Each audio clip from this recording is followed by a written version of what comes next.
Captains,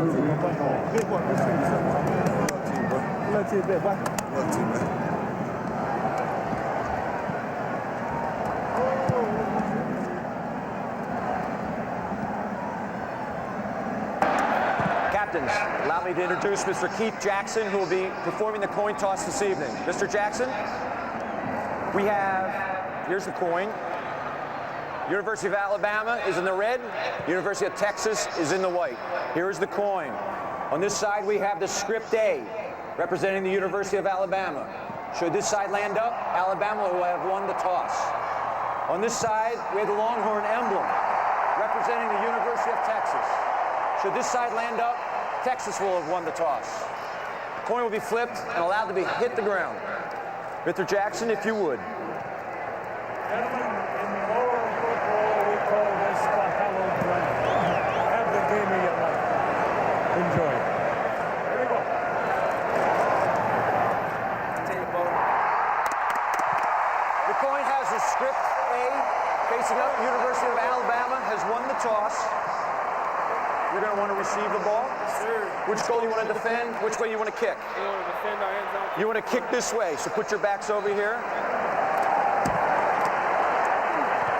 Alabama will receive the ball to start the game.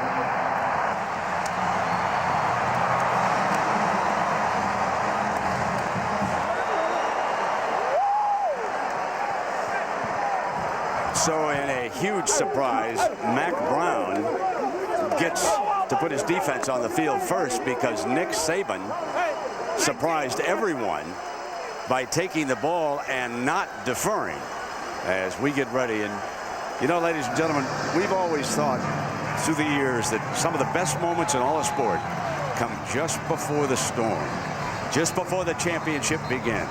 So I want you to sit back now, and I want you to enjoy the images of what should be a terrific night here in Pasadena, but with your thoughts accompanying the sights and sounds.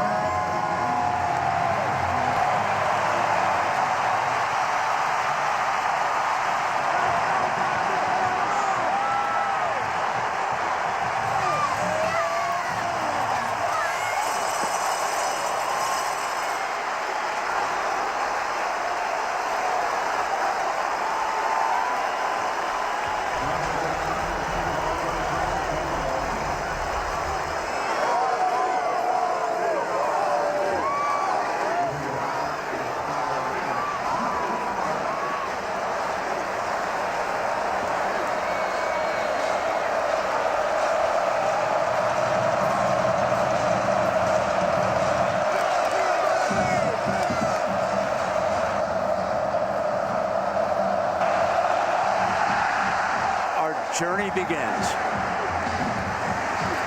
to the short man, and Alabama will put it in play around the 30-yard line. So a young man who grew up in Los Angeles, the 5th grade, moved to Texas, played high school at a high school powerhouse, South Lake, Texas, about 26 miles northwest of downtown Dallas, is 10 miles from DFW.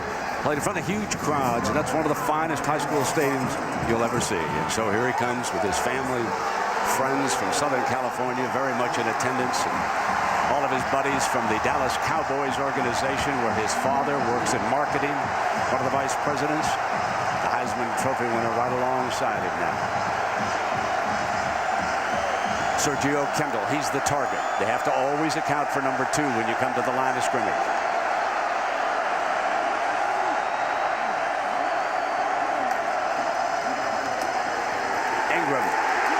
Stoned.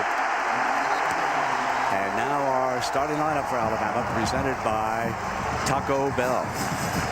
This offensive line, folks, they have not been called for holding in the last 34 quarters. 34. Unbelievable for an offensive line. The skill guys, we've seen Ingram, Julio Jones, you'll meet him.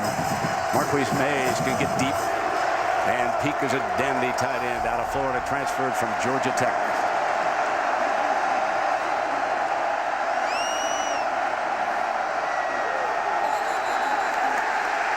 Movement, false start, first mistake of the game, and Carpenter. 77 offense, 5-yard penalty, 2nd down.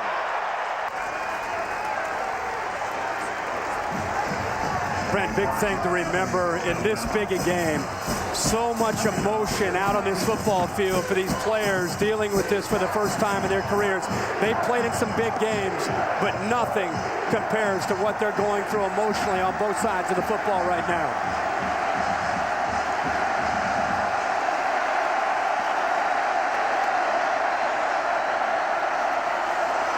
McElroy back to pass for the first time. Shakes off. Now he's sacked on the 20-yard line by Lamar Houston, who is the key to that Texas defensive front. His 19th tackle for a loss this year, Herbie. Well, he's very disruptive. He has tremendous quickness. One of the things that he has to be able to do in this football game is come clear and be able to get back into the face not only of McElroy in passing downs, but also get into the face of Mark Ingram. He is the key up front. A lot of talk about Sergio Kendall, but it's the senior Houston making a big play early for the Horns. 8-yard loss, and it is 3rd and 23, an uncomfortable spot for the Alabama offense.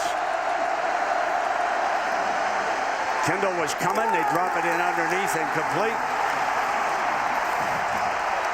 So the strategy of taking the ball after winning the coin toss backfires on Coach Saban. This Texas defense has been hearing for the last 32 days that they're not physical enough to match up with the SEC. Here's Jockey Brown and Julio Jones here early saying, let's do this. It's going to be a long game. P.J. Fitzgerald, a 4-year starter back to punt it. Here is Jordan Shipley. He and Arenas are going to have one of the great duels returning punts here tonight if they get a chance. A pass, a fake, intercepted. Gideon pulls it down as Nick Saban goes way against his coaching philosophy and comes up with a Belichick move on the first drive of the game. Go figure. Two big surprises by Nick Saban. First, taking the football and then deep in his own territory early in this game, taking a chance, trying to get it to Drake or Patrick, the true freshman. And how about Blake Gideon? Showing the discipline, getting back, recognizing the football, and being able to secure it to give Texas great field position. They're across the 40-yard line, and Trey Newton is the running back, number 23. Here is Shipley with his first catch of the game. Now you can expect Texas, Herbie, you and I talked about this, they're going to come a little up-tempo against this defense to try and keep Saban from over-substituting. That, and they want to be the aggressor. Quick snap, quick throw, and they put it in Williams' hands. So first, it was Shipley, then Malcolm Williams as he completes his first 2 balls, and he suddenly got him in 3rd and short. They want to get Colt McCoy in this offense in rhythm, and they want to try to challenge Alabama with the tempo. Texas feels that Alabama's had over a month to prepare for this up-tempo offense, but a scout team running it compared to Colt McCoy running it are 2 different things. There is Houston, the big defensive tackle. He is directly in front of Cody Johnson. He's the short yardage expert for the Horns. Cody muscles, battles, gets it at the end. It'll be a first down for the Horns. Remember, this Texas offensive line has been hearing since the Nebraska game that they're the weak link, that they're lucky to be here despite their performance in the game against Oklahoma, Nebraska. They want to come out early in this game and establish a mentality that they're not going to back away from Nick Saban's SEC defense. And in a 3rd and short early in this game, they didn't get big yards, but they were able to create a little bit of pride within themselves by picking up that first down.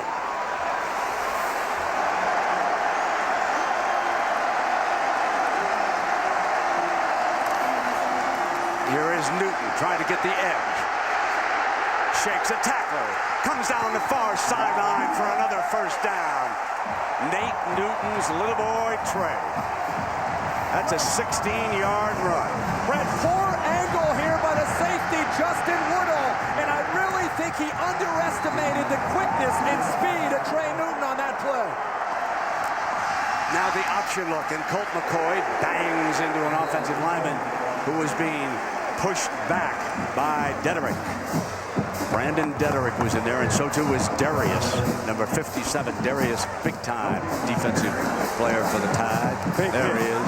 Yeah, big hit Marcel Darius in this football game against this kind of offense.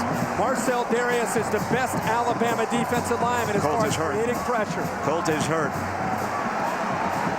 That means the untested freshman, that's Garrett Gilbert. He's right out of Austin.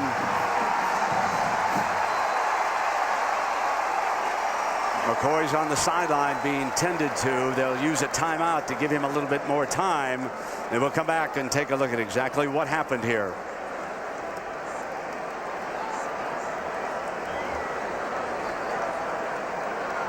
Didn't look all that serious, but we'll see.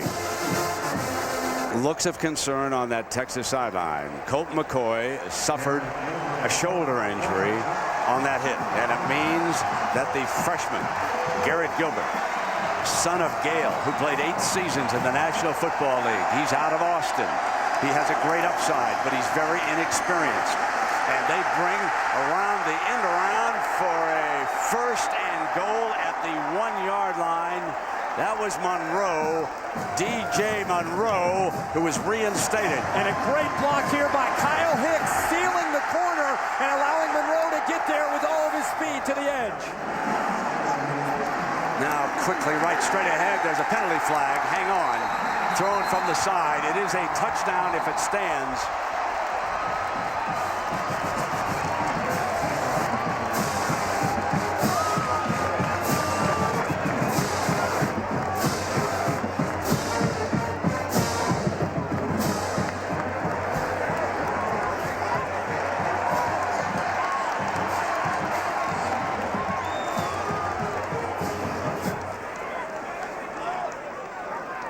We have a foul by each team on the play. We have an illegal formation on the offense, 5 men in the backfield. After the play was over, personal foul, unnecessary roughness, number 25 in the defense.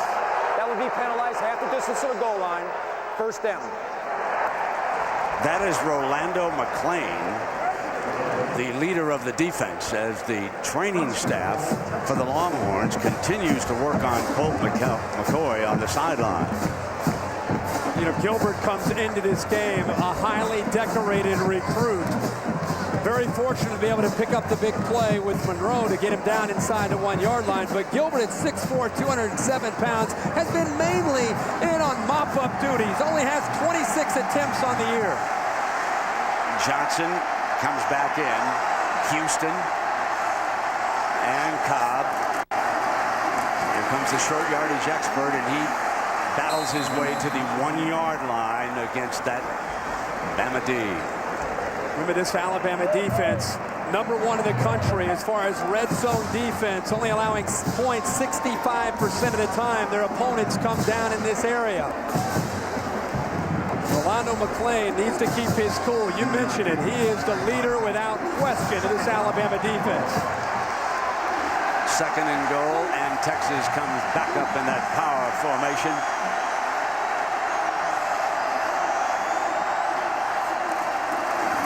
Johnson battling for the end zone, and Bama won't give it to him.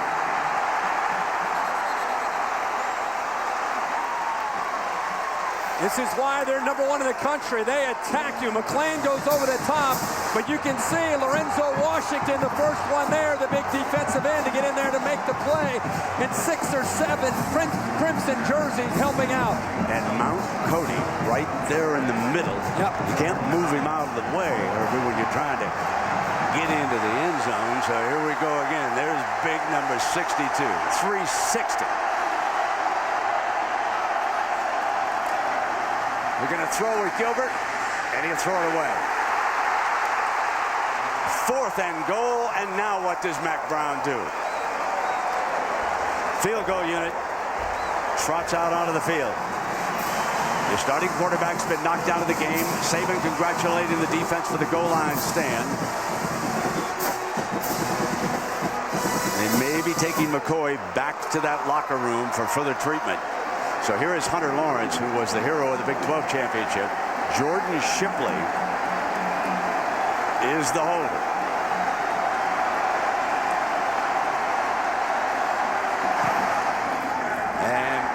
18-yard field goal puts Texas ahead after the turnover as McCoy will walk back to the locker room.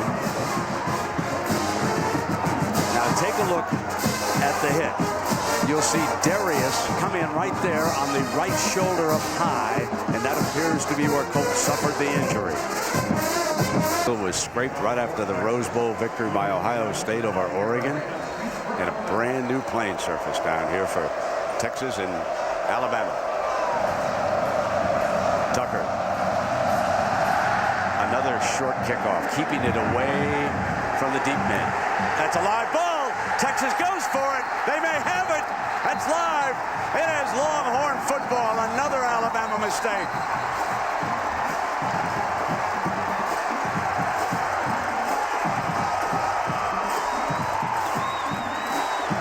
Brett, that's a lot of confusion here, and actually Julio Jones, of course, should come up and make the catch, but I think he was expecting the up back to come back and make the catch himself because Julio Jones had so far to come to be able to make that catch. Texas, another opportunity deep in Alabama territory.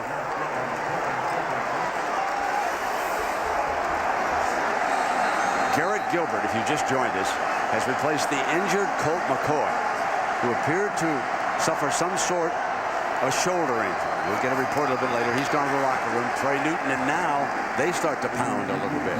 This is significant. We didn't have a whole lot of time to talk about it. You go from the all-time career leader in wins with Colt McCoy to a young man that really hasn't taken any meaningful snaps until he's come into this football game right now. You lose the speed and you lose the experience with Gilbert. So they come with Trey Newton. And Newton is stopped at about the 25-yard line by McClain. Make no mistake about it now. This young man can throw the football, and they have confidence with his ability to throw, but it'll be a little bit more of a conservative approach by Greg Davis as a play caller for Texas.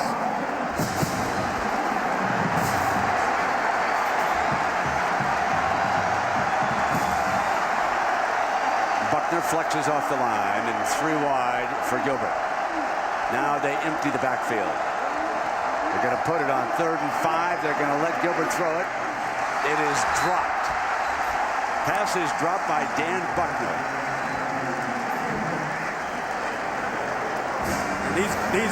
The Texas wide receivers as a group need to understand that with Colt McCoy out, if Gilbert Brown gets it close to you, or if Garrett Gilbert gets it close to you, you have to be able to catch the football and help him out. But I like how they moved him away from the pressure, got him outside of the pocket there on their real first big 3rd down here with the young man in. There's Hunter Lawrence. Remember now, Shipley's the holder. They have faked a couple. This is a 42-yarder. Hit a 46-yarder against Nebraska to win it. Now the 42-yarder. And Texas builds a 6-point advantage following 2 Crimson Tide mistakes. He is going to the X-ray room here at the Rose Bowl. And they will see if they can study the extent of the damage. The doctor there and the training staff. Mom and Dad, Brad there in the white shirt was his high school coach. Mom alongside, obviously concerned about their son as young Garrett Gilbert has now stepped in. Mac Brown's team leads it by a couple of field goals. And if Mac doesn't get Colt McCoy back, they're going to kick it short again. Keep it away from Renas. The up back. And they will have it at the 40-yard line. Herbie, take one more look at Darius coming in from behind here on Colt McCoy. And this is 300 pounds coming downhill in a hurry. And when he came in, I think McCoy thought initially he was going to be okay, and then, of course, he had to take himself out of the football game, and at this point, it's a wait-and-see approach for the Texas medical staff to see what the X-rays show. Now, back to Alabama. That interception following the fake punt, that ended this string of 309 snaps without a turnover, and then they turn it over a second time with the kickoff team. So it is 1st down and 10. That won't show as a turnover, but in effect, it was a mental mistake. McElroy can't find a receiver, and he's sacked again. Sam Acho, there are two, and this is number 81. Outstanding coverage here by the Texas defensive backs. Watch everybody who's manned up. Even you can see when you go to a nickel package, you have to have the ability to be able to stay with the receivers. And Aaron Williams, one of the top defensive backs in the Big 12, is right there with Marquise Mays. And much like we saw with Colt McCoy against Nebraska, Greg McElroy had nowhere to go with the football. He just had to eat it.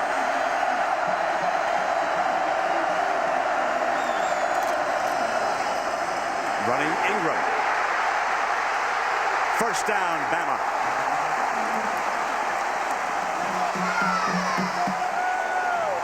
Let's take a look at this. A big run by Mark Ingram. You can see this from the DirecTV Ultimate Picture Cam. He gets to the corner and is able to pick up some good blocks up front there. Colin Peake's able to help out Julio Jones. It's the first time Ingram has been out in the open space, being able to accelerate into that Texas defense. Trent Richardson comes into the game, the freshman, but they split him out wide to the right. They spread the field here after the 18-yard Ingram run. McElroy in trouble and sacked again. The offensive line, which had been so good for Alabama against Florida, is having a nightmare here in the early going. That's the third sack of the night. This one by Keenan Robinson. Will Muschamp's going to bring pressure, but then he's going to show a different look. They're just trying to create some confusion. It's a great job with a zone pressure, a look they've not shown a lot of this year. And on the left side, Carpenter didn't have a chance. I think he assumed that Lamar Houston was coming. He dropped back, and they came with Kendall off the edge. Fire from the quarterback. Wildcat formation. Richardson goes back into that spot that Ingram has run the Wildcat from. He'll fake it, keep it behind the left side. Battles out close to the 40-yard line. Now this Texas defense. Let's take a look as it is presented by Taco Bell. Herbie's been talking about these fellas. Lamar Houston's off to a big start. Sergio Kendall moves all around. They're the linebackers. Keenan Robinson got free. And, of course, in that secondary and on the kicking team, Blake Gideon with the interception on the fake punt. Earl Thomas is an All-America. Here's third down. Let's see if Texas brings pressure with another crazy look, or if this time they decide to only rush with 4 and play zone.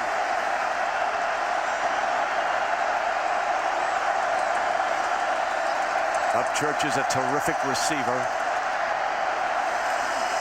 Stays in the block. Now he slides out. McElroy can't get him in time. And Alabama is forced to punt. Sam Acho. We can talk all we want about the offensive line, but this is good time for Greg McElroy on third down. They rush 4. They end up dropping some people into coverage, but the Alabama wide receivers right now are losing the battle. Curtis Brown, number 3, at the top against Julio Jones, matched up in man coverage. He had it in there, but by the time he looked, he was actually starting to bail out of the pocket. Shipley goes back deep. And remember, Fitzgerald threw the interception. Not faking this time. Booms it high toward the end zone, and it'll go in. It'll be Longhorn football coming out on the 20-yard line. And in case you just joined us, the headline is this. Colt McCoy has been knocked out of the game. Freshman Garrett Gilbert is now the Horns quarterback. They lead it by 6. Pasadena in the BCS National Championship game. Texas quarterback Colt McCoy is still back in the locker room area right now. He is being x-rayed. One of the Texas trainers just came out and told me that they are x-raying his right shoulder. Again, he is still back in the x-ray room, and the status about whether or not he will return to this game is uncertain. Guys, back to you. Thank you, Lisa. So here's Garrett Gilbert with Trey Newton getting nowhere on the first down run against that Alabama front, Herbie. Now you're going to find out what Garrett Gilbert and this offense is made out of. And this is why it's so important as a backup quarterback to be ready. The offense will maintain the same approach with the hurry up, but the plays will be more conservative. And Newton is thrown for a loss by Eric Anders. With that tackle, Anders has now had 13.5 tackles for a loss this season for the Tide. And when I say conservative, I mean more predictable. This is when Kirby Smart and Nick Saban realize that they've got to do a good job of coming after Gilbert and the running game and the short passes. Make Gilbert go downfield to have any chance of executing. Sometimes a punt can be a good play. The Horns with their freshman looking at 3rd and 13. Sets a screen and read perfectly by McClain. One of the most instinctive linebackers in the country, and Newton didn't have a chance. The natural call with a young quarterback is a screen or a draw on 3rd and long. Rolando McClain sees it the entire way. He actually gets out there before Newton is even able to clear the lineman to turn his head back to catch it. Newton never had a chance. It's because McClain read that like a book. Mike Brown telling us that if Justin Tucker gives Arenas a chance, he's made a mistake. Let's see what Tucker does. He's backed up in the shadow of his own goal line. What they're going to see all night long. Max saying we're going to punt it out of bounds time after time. Well, something different. The Pro Bowl is coming to Miami, and it'll be broadcast by ESPN. McDonald's presents the 2010 Pro Bowl, and that's the week before the Super Bowl. That'll be some South Beach down there, January 31st. And we've got some alums from these two great programs who are going to be playing in that Pro Bowl. You can see 3 from Texas and 2 from Alabama.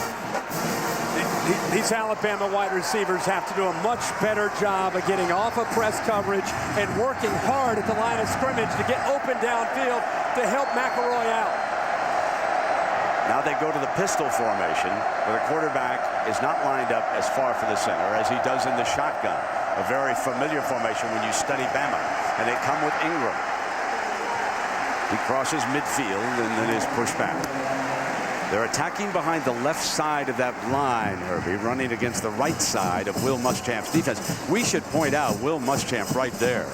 He learned much of the defenses he calls from Nick Saban. He was an assistant with him at LSU when they won a championship. He went with Coach Saban down to Miami during that brief time that Saban was the coach of the Dolphins. Now he is the coach in waiting for the Texas Longhorns. 2nd down and 2 for Bama.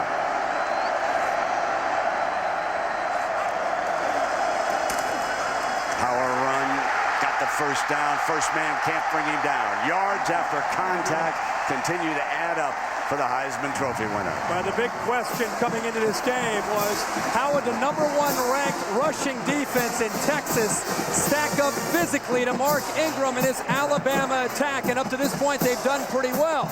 But right now, Ingram may be getting into a little bit of a rhythm, and the offensive line opening up some seams. Texas doing a pretty good job of getting upfield to try to slow down Mark Ingram. If you can make him bounce it to the outside, it really takes away his strength.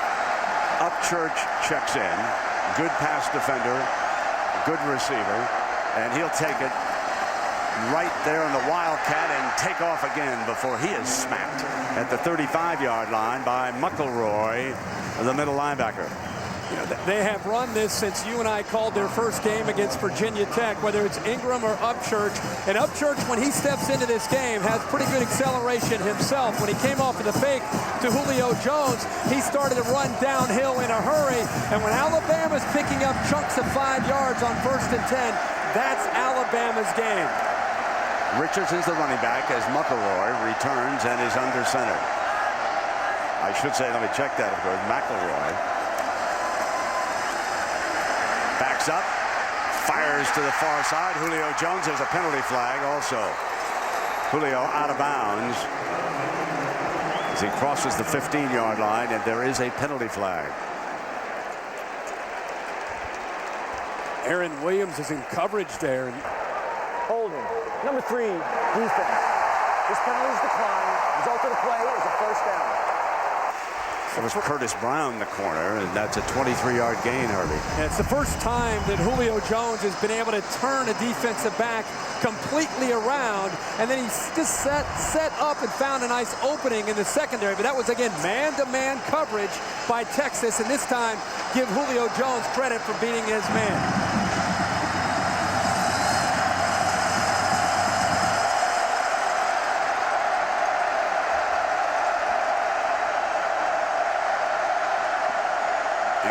back in. Gets the carry, crosses the 10, powers ahead for another first down. It'll be a 1st and goal. Well, this is the kind of game that Mark Ingram loves. Look at his vision. Look how he's looking upfield and reading the blocks on the linebackers. Roderick McElroy, the middle linebacker from Texas, has to do a better job of stepping up and filling the gap. That time he sat back, tried to read it, and he didn't have anywhere to go. And next thing you know, Mark Ingram went right by him. That is the end of the first quarter. And when we come back, Alabama will see if they can score. This is the sound of a heartbeat. This is the sound from the discontented mouths of a running nation. Beyond the voice that breaking down. ESPN, the new home of the BCS. They can actually pick up a first down without scoring a touchdown, and there's Mount Cody, the lead blocker for Mr. Ingram, who has 44 yards already. Now looking over the top for the first down. It'll be 1st and goal for the Tide. Anytime the big fella comes in, you're on the defensive side, you better be ready for a big body. He reminds me so much of William Perry, oh, yeah, the refrigerator for the Chicago Bears. Every time I see him come out onto the field. There is Shonda Ingram, and that is Mark's mom. Many of you have read the story of his father, Mark Sr. He's in prison, convicted on bank fraud and money laundering charges. They stay very, very close. It was a tremendous Heisman Trophy ceremony. Mark was very emotional. Talked about his father as he dashes into the touchdown and gets one for Dad.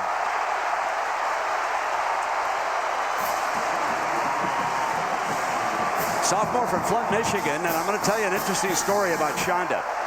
Nick Saban was an assistant coach at Michigan State at the time, and the head coach said, Nick, keep an eye on Mark Ingram Sr. I want to see that he goes to class. We've got to keep this rascal eligible. He's the key to our team. Well, Nick didn't know what to do, so he went to his girlfriend, who was then not married to Mark, Shonda, and between the two of them, they kept an eye on Mark Sr.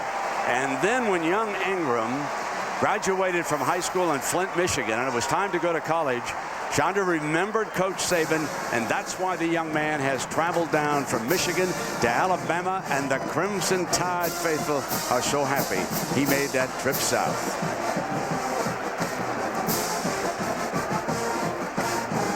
Two carloads of fans drive down from Flint, Michigan, Herbie, to every Alabama game. Haven't missed one. And here he is, get the Heisman. You were there that night. Yeah, I was. It was very, very special to see. He wins the trophy, and there's Colt McCoy right there, of course, first guy to congratulate him, and got pretty emotional up there, and I really thought it was one of the better speeches. He gathered himself for a 19-year-old to win the first Heisman Trophy for that great institution, to be able to gather himself, step back away from the mic. I thought he was a real class act in the way he handled himself and represented his school, himself, and his family. Only a sophomore. He'll be back. And SEC defenses are not happy about that. 47 yards tonight, rushing, and one touchdown, and the first man just can't bring him down. So Bama leads for the first time tonight. Kickoff fielded by Goodwin. Track speed, looks for a seam, and he'll be down on the 25-yard line. It was a great touchdown by Ingram. Let's watch the block up front by big Mount Cody. Texas was so scared on the previous play. They just said, if 62's coming through with 350 pounds, I think I'll just step out of the way this time. You know, everybody loves a big man. I mean, Les Bingaman was probably the first big one that I can remember with the Detroit Lions and nose guard in the National Football League and back in the day. And here we got Mount Cody. Now first down and 10 for Gilbert and the Horns. Here's Newton into the middle and stoned. Josh Chapman and Darius. Marcel Darius is a fine football player, number 57. One of the better defensive linemen in the SEC. And right away, we're starting to see in the last 2 or 3 series with Colt McCoy out, the inexperience of Gilbert, you're seeing a much more conservative approach, and Alabama is attacking this Texas offense. They'll run the toss play. There's a penalty flag thrown by the umpire at the offensive line on this play. And this is a Big East officiating crew. McDade's our referee. Personal foul. Chop block. Number 52 offense. Now he's off the distance to the goal line. You know, they had 2 chop blocks called against them in the Nebraska game, and Mac Brown thought they were both bad calls. And now here's the first one here tonight against Charlie Tanner. Take a look. I think this is a good call to the right there. Once you're engaged with an offensive lineman, another offensive lineman cannot submarine a defensive lineman. So the one thing that Texas can't afford to do with a young quarterback in is self-destruct deep in your own territory and now face a 2nd and 23 and eventually a 3rd and long, because Alabama knows what's coming. The screens, the draws, very predictable here, again with a play calling with a young guy. Greg Davis upstairs trying to keep it simplified, and end around now. They put it in the hands of the former quarterback John Childs, who now is a wideout. So Greg is still trying to dial up some high percentage plays. As you remember, he threw that screen pass that McClain ate up, and at some point you're going to have to go downfield. Yeah, and I think on early downs you're better off taking that chance. Greg Davis on the left there with the glasses. It's almost like Greg Davis has one arm tied behind his back right now, trying to call the plays with a young quarterback. 3rd down and 15. Hit on the release. It's ruled incomplete. And that was Courtney Upshaw. One thing about this Bama defense, they are so deep.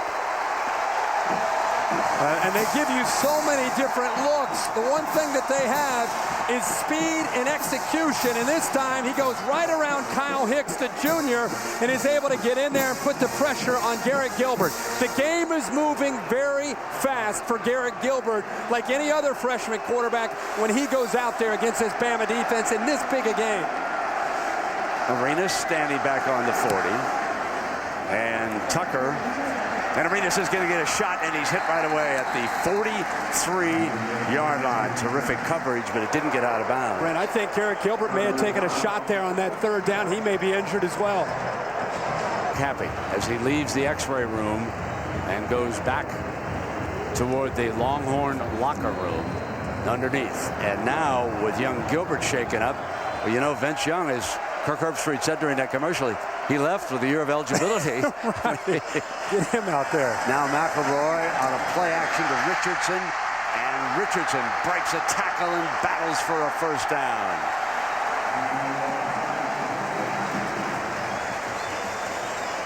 So on their first series after the interception, Darius from behind suffered a right shoulder injury. Now hit by Courtney Upshaw, and Gilbert is receiving attention over on the sideline, but he appears to be okay. He is up conferring with Greg Davis, and the assistants up on top. Bama leads Texas by a point, 7-6. Trent Richardson, the freshman from Pensacola, Florida, and dropping back was Preston Dial. Make sure he was all set. Here's Richardson. Let's go down below now to Tom Rinaldi. Tom. Well, Brent, Gilbert took a pop on that right shoulder, according to trainers. He was just put through some range of motion exercises. He's worked it out and ready to head in for the next series. Brent? All right, thank you, Tom. Brent, I don't know if you're noticing this, but since the injury to Colt McCoy, I think it's affected not only Gilbert in the offense, but also the defense. They've lost a little bit of their stinger, their confidence. They seem to be playing a little bit cautious right now. And meanwhile, Alabama's playing with a great deal of confidence and very aggressively now on both sides. Roy Upchurch checks in as the running back as they continue to alternate backs. Play action, McElroy. looking to go deep and can't get it off. Sacked at the 45 by Sergio Kendall.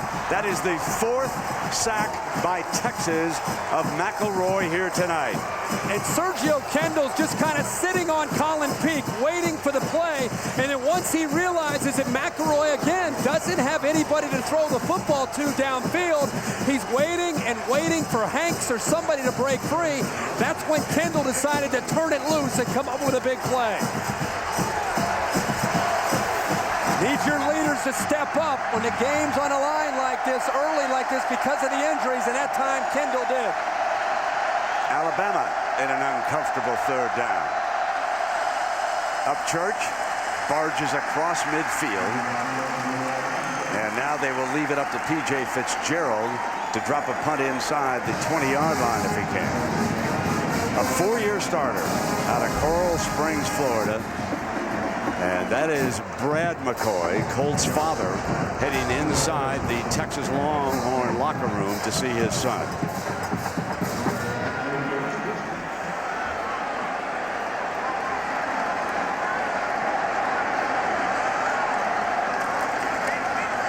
Jordan Shipley.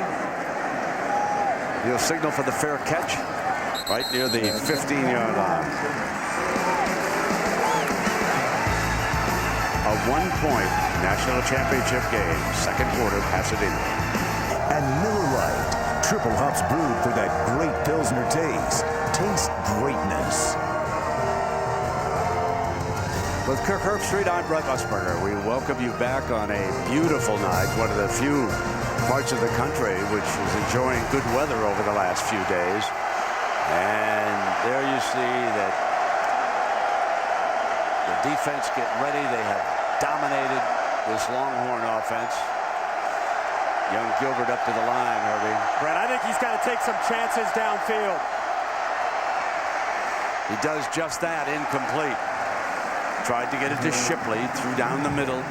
He's been in this game for 3 series, and he's not been able to produce a first down since he's been in. The game has really shrunk. Right now, Alabama feels like they're defending this young quarterback from about 5 yards in, with most of it being running plays. That's why I think Greg Davis said, hey, guys, we've got to take a chance and be willing to try to get the ball thrown downfield. Arena shows blitz. He's coming. And Gilbert is tackled at the 15-yard line. Javier Arenas coming off the corner, number 28. And this is exactly what they're going to do. With a young quarterback and an offensive line and coming off of a game where they gave up 9 sacks to Nebraska, they're a big gun shy. All you have to have there is you got to be able to change the offensive line's protection to the right. The tight end that time needed to be able to pick up that blitz, Greg Smith, but without Colt McCoy in there to direct the traffic up front, there's an Achilles heel now up front. And Cody was stone in the middle. Deflected, incomplete. And the Horns are forced to punt again. And Nick Saban is very content playing field position right now with this Texas offense. He's incredibly confident along with Kirby Smart because they know that this offense is limited. They've got great field position. It's a matter of time if the game continues like this until they can capitalize and come up with some points. Another great play by McClain. What a fabulous linebacker. The Butkus Award winner. Certain first-round draft choice coming up. Now they put Julio Jones back with Arenas to try and spread the field against the strategy, the rugby punting effort of Tucker to go out of bounds. And here's Arenas from the 44-yard line. Shakes a tackle. Looking for the NCAA record. Thrown down at the 49-yard line. That was Sam Acho making the stop. You're watching the City BCS National Championship on ABC. On this beautiful night here in Pasadena, California. 2 unbeatens. Alabama, number 1. Texas, number 2. Bama leads it by a point. And Texas had lost its star quarterback, Colt McCoy, to a shoulder injury. Now there's the pistol. And that's Richardson, the freshman right behind McElroy. Richardson to the left side, and he is brought down. McElroy, number 38, senior. Really nice job there by McElroy. He is so important to the Longhorns' effort to slow down not only Richardson, but obviously Mark Ingram. And it's all about seeing it, trusting it, and then attacking downhill. Coaches say that his greatest strength with the experience are his instincts. You could see it right there.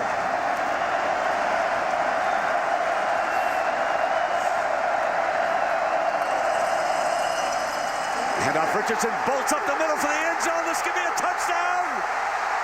Put it on the board for Bama.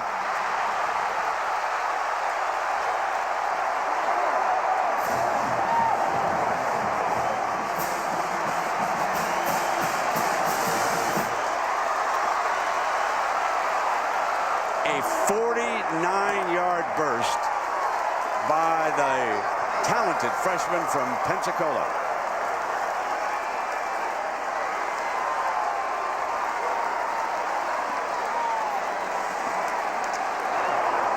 And Lee Tiffin, whose daddy was a legend down Bama way. Dan Tiffin, who can forget that 52-yarder against Auburn. Lee tacks on another extra point.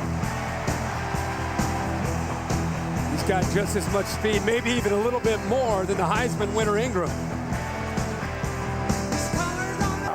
Heisman Trophy winner with his young buddy Richardson. He and Ingram have led the way, 92 rush yards for Alabama in this game.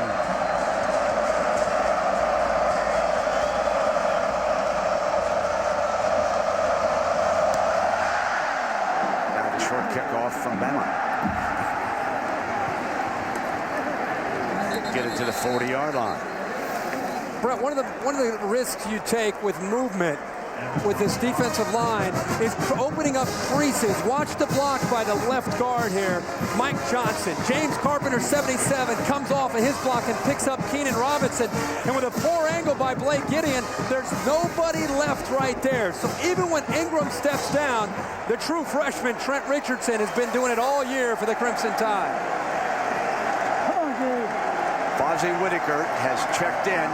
Sprinting around end is Monroe to the outside. Monroe across the 35-yard line. And that's the second time tonight that they have brought D.J. Monroe off the edge, this time for 28 yards. And watch Fozzie Whitaker lead the way. Brent, 28 with a great block right there. Just enough of catching Mark Barron to be able to spring him loose. And when Monroe turns it on, it's tough to catch him. This could be a spark for the Horns here, who need something to happen. And they run with Whitaker. So Fozzie Whitaker handling the ball for the first time. Keep in mind that this young man, number 28, can also throw an option pass. And now they put Gilbert up under center.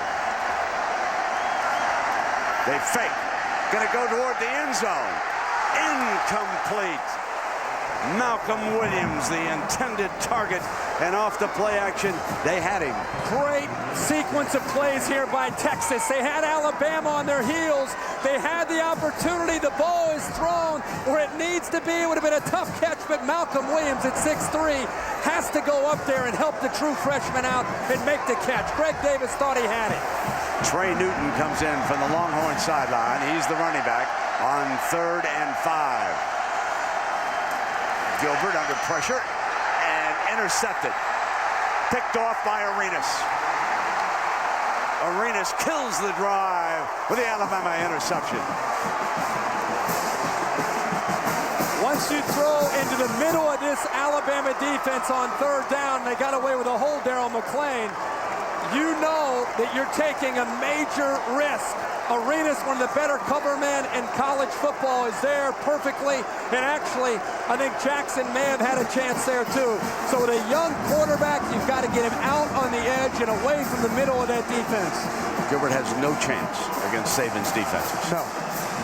You're absolutely right. Yeah. When you're a young guy, just get him on the edge, make it simple reads. He can't be reading the middle of this Alabama defense, especially on 3rd down. Ingram back in. The hand coming left side. Look at the power that he demonstrates. You have to be so impressed as you watch Mark Ingram how infrequently the first tackler can bring him down, Herbie. I mean, if you make contact on him and forget about it. Yeah, you better get low and you better wrap up. But for you and I to see here and call Alabama's last game, going back to early September when they played Virginia Tech, the big question was McElroy and the left side of the offensive line with James Carpenter coming in, replacing the Outland winner Andre Smith, Mike Johnson, the glue in the center, Vlahos. What a great season, and it was a great play there by the left side. Ingram again. 9 more yards. Take a look at yards after contact by number 22. It's unbelievable.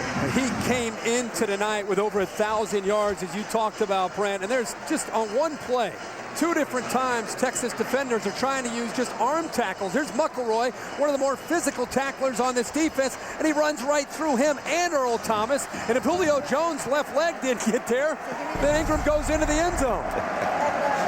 Second down and 1.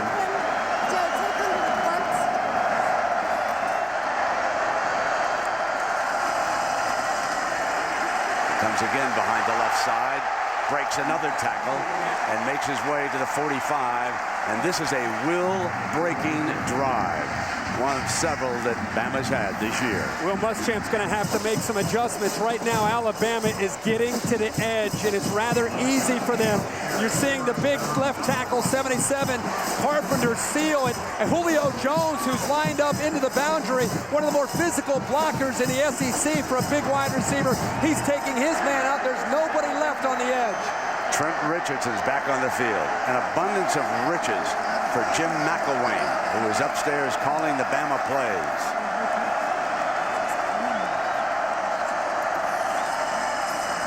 Here's Richardson again. And he too breaks a tackle and makes it to the 40-yard line. So McElwain, who had his Bama offense under the gun against Auburn, and he dialed up a sensational drive, and he's calling the plays now for the Crimson Tide here tonight. We're beginning to get our answer about Texas being the #1 ranked rushing defense in college football. A lot of people felt, is that because of a result of playing in a Big 12 where it's more finesse and a little bit more of the spread, or is that a result of them actually being physical and being dominant? Early, we're saying it's favoring Alabama. Second down and 5. McElroy going to go deep down that far sideline, double coverage out of bounds. Gideon had come over the top to help Williams against Mays that time. So Marquise Mays, the intended target. Well, the Texas defense is holding up very well on the perimeter in pass coverage. I mean, Aaron Williams is doing a good job. Curtis Brown, Shockey Brown, Gideon, Earl Thomas. They're making it tough on McElroy, but where they've got to get better is as a group, gang tackling and becoming more physical against this running game. On third down, the Texas defense has stopped Bama. They're 0 for 3, and here they are again now. This a little more manageable number, need only 5. The handoff to Richardson. He did not get it. Terrific play by Earl Thomas, the sophomore from Orange, Texas, and one of the real good ones. Great job of filling the hole here. You see him at the top, coming downhill in a hurry, and what helped him that time is Aaron Williams, the corner, that time was able to contain the back and force him to cut back underneath, and there's Earl Thomas waiting for him to come up with a big stop. So Fitzgerald out to punt, and Shipley standing about the 10-yard line.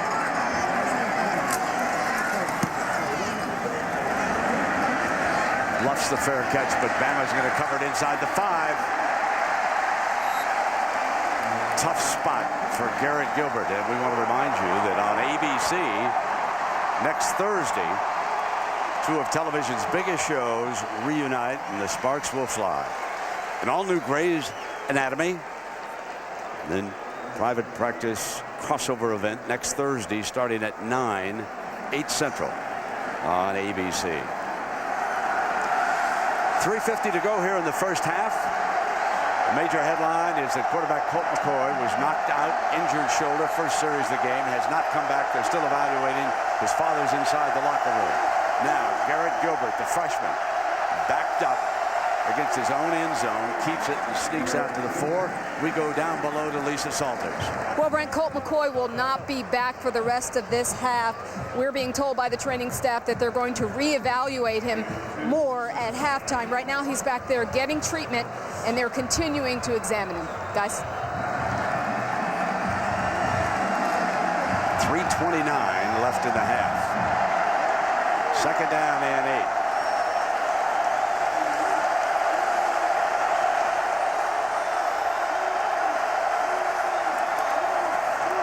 Long handoff, Newton behind the left side, and now Herbie, the Horns will be in third down. Yeah, and it goes back to the game plan of Nick Saban. If he's not going to be able to score, very content with moving this young quarterback inside his 10-yard line. Because of the play calling, Nick is very confident with what is coming after him. It's very conservative. They know they have to. Texas has to be very, very sensitive and careful not to turn the football over deep inside their own territory. 14-6 is one thing. 21-6 is something else entirely. Third down and 6. They put Gilbert back in the gun. Pump fake. Got a wide open receiver, incomplete. He had Shipley. Alabama does not think that Texas is willing to throw it downfield, and that's why they have to be willing to take some chances. You have to applaud the effort there. He missed it. They weren't able to execute, but look at Shipley. That's your man, one-on-one. Throw it to the outside, and you've got about a 35-yard gain. Great double move that Shipley put on the corner coming out of there. Johnson was the corner for Bama, and now Tucker's back in the end zone. There's 2:30. There's time now here for Alabama. Jones and Arenas are going to have good field position.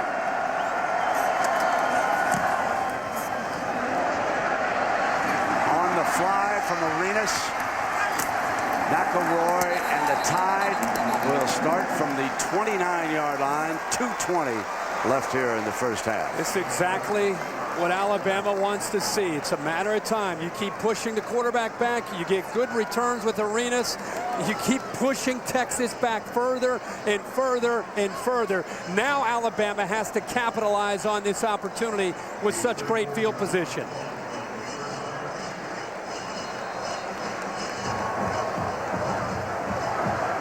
Ingram will be the running back.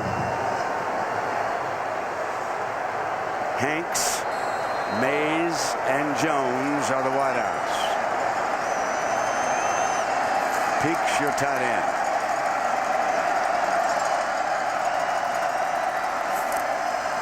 Here's Ingram. And again attacking the left side and breaking that first tackle.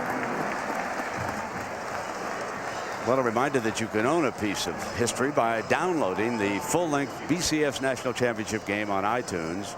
So go to iTunes.com/ESPN. iTunes.com/ESPN. Click on the BCS logo, and you can download it. Second down and 4 here, Herbie. Mark Ingram continues to work the outside of the Texas defense, and once in a while they go back in and get the matchup they want with the blocking angle back to the middle of the defense. Ingram cuts back. Battles for the first down.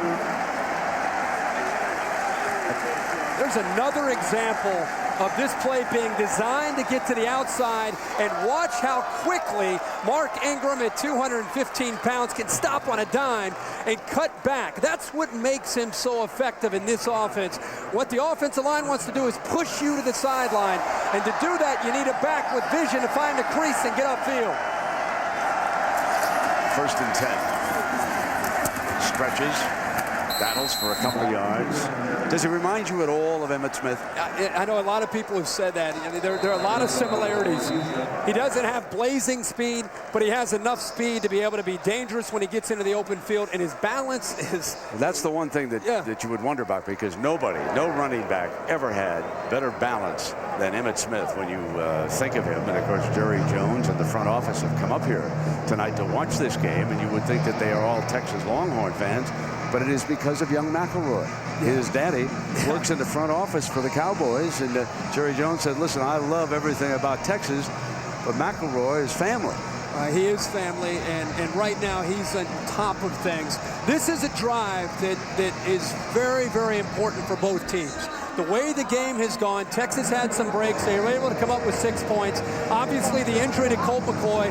Bama's come on strong with 14 unanswered.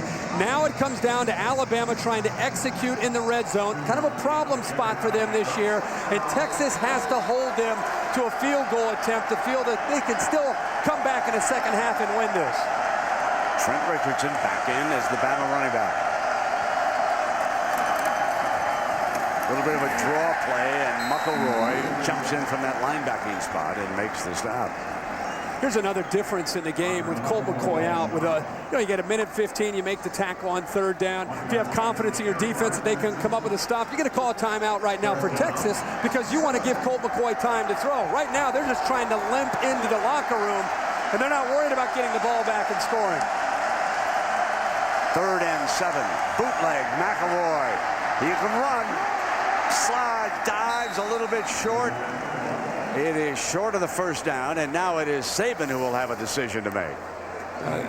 The Texas defense had to make a decision. They had 2 defenders out there, a little bit of confusion, and then finally Keenan Robinson, the linebacker, comes back just in time to keep McElroy short of that first down marker. They waste some precious seconds and finally call a timeout. I'm very surprised that Saban didn't immediately call the timeout and decide to go for the first down with Ingram a power back, or let the clock run down and then kick the field goal. You got a 14-6 here with 33 seconds, but clearly they had not decided on that sideline what they wanted to do. Yeah, I don't think they were sure, and if anything, it makes you think maybe that there's a better chance that they're going to go for the field goal here, and he's just letting some time run. And if you are Texas against this field goal, you're thinking, watch out the fake. You're behind 14-6. You got 33 seconds you're looking at. They could get the first down and get that clock stopped. Here is Lee Tiffin, 82 career field goals. Now the punter, P.J. Fitzgerald, he's already thrown 1 pass tonight as a punter.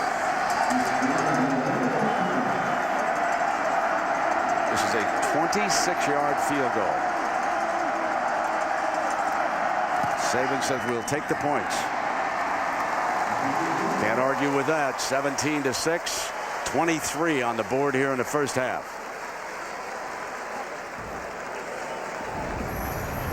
Well, a reminder now that you can log on to all of those special sites: Boston, Dallas, Los Angeles, Chicago, ESPNLosAngeles.com. You got the latest in Kobe Bryant and what's going on with the Los Angeles Lakers. And here tonight, of course, tomorrow down in Dallas, everybody will be dialing in to see what's going on as we look at this beautiful scene. And Herbie, it is 10 o'clock back in the East, and for some of those people who've arrived home, especially out here in the Pacific just a short time ago, major headline is that Colt McCoy was knocked out of this game on the first drive. Texas kicks a couple of field goals, but Bama has 17 unanswered. Yeah, and right now Texas is obviously on a slide at 17-6, giving 17 straight points up. It's going to be interesting. Mac Brown gets in there at halftime to talk with Greg Davis, his offensive coordinator. First and foremost, what's the status? Do I have my quarterback back, or am I going to have to continue to play with a true freshman? Tough deal. They're going to have to take some chances if they want to come back and have a chance of winning this game in the second half, throwing the football downfield and believe in a young man. Tiffin with the ball on the tee. From the 5-yard line, here comes Goodwin to the 27-yard line. So this was the first series after the Bama turnover, and McCoy is hit.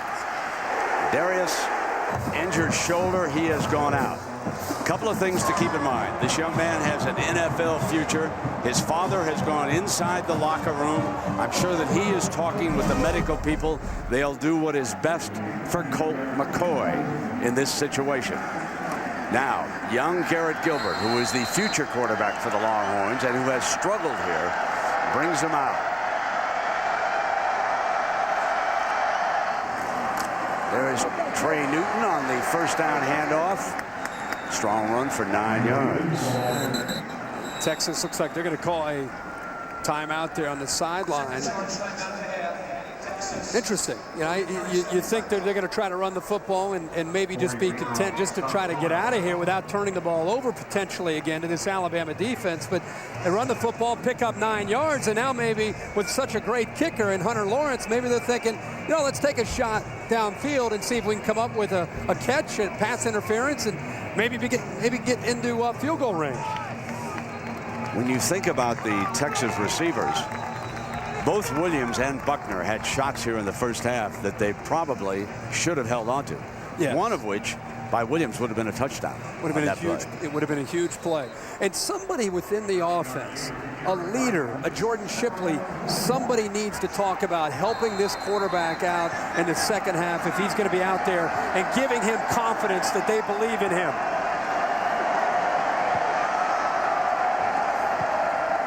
Here's Gilbert, that inside shuttle pass. Incomplete, or is it a fumble? Picked up by Darius. Darius in the air. Darius going for the end zone. That could be a touchdown. If he's got it in the air, that's an interception and a touchdown. That was a shuttle pass, remember. And the way they're celebrating, you think in all the world that Marcel Darius, who knocked Colt McCoy out of the game, now the officials are going to huddle. Obviously, instant replay. We'll take a look at the replays upstairs and make sure. But if he caught it in the air without it hitting the ground, interception, touchdown, Alabama. The result of the play is an interception and a touchdown. After the play, unsportsmanlike conduct, number 57 on the scoring team. The 15-yard penalty will be enforced with the kickoff. Well, that play happened so fast, the shovel pass. I really thought that with the juggling that the ball may have hit the ground, but it did not. And that's exactly what Texas did not want to do. They wanted to get to the halftime, 17-6. They're the ones who called the timeout. Tiffin on the field, a buzz in the crowd. The dagger may have come out early. Tiffin tacks on another.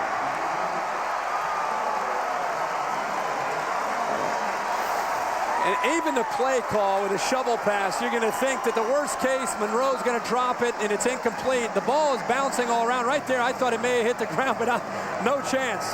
He is all over that, and big number 57 tonight, Darius, has been a big factor. He's the young man who knocked Colt McCoy out. He's had a lot of opportunities to get pressure on Gilbert, and this time very alert. Keep in mind, he's 300 pounds. What an athlete. It's exactly what Nick Saban needed. That's what he's been waiting for. An opportunity to get the freshman to turn the football over, and he finally got it.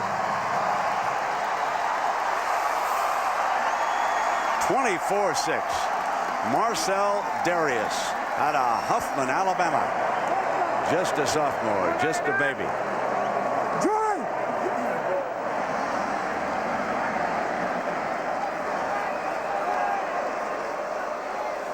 Trying to pick up his spirits over there on the Texas sideline, trying to get him to hang in.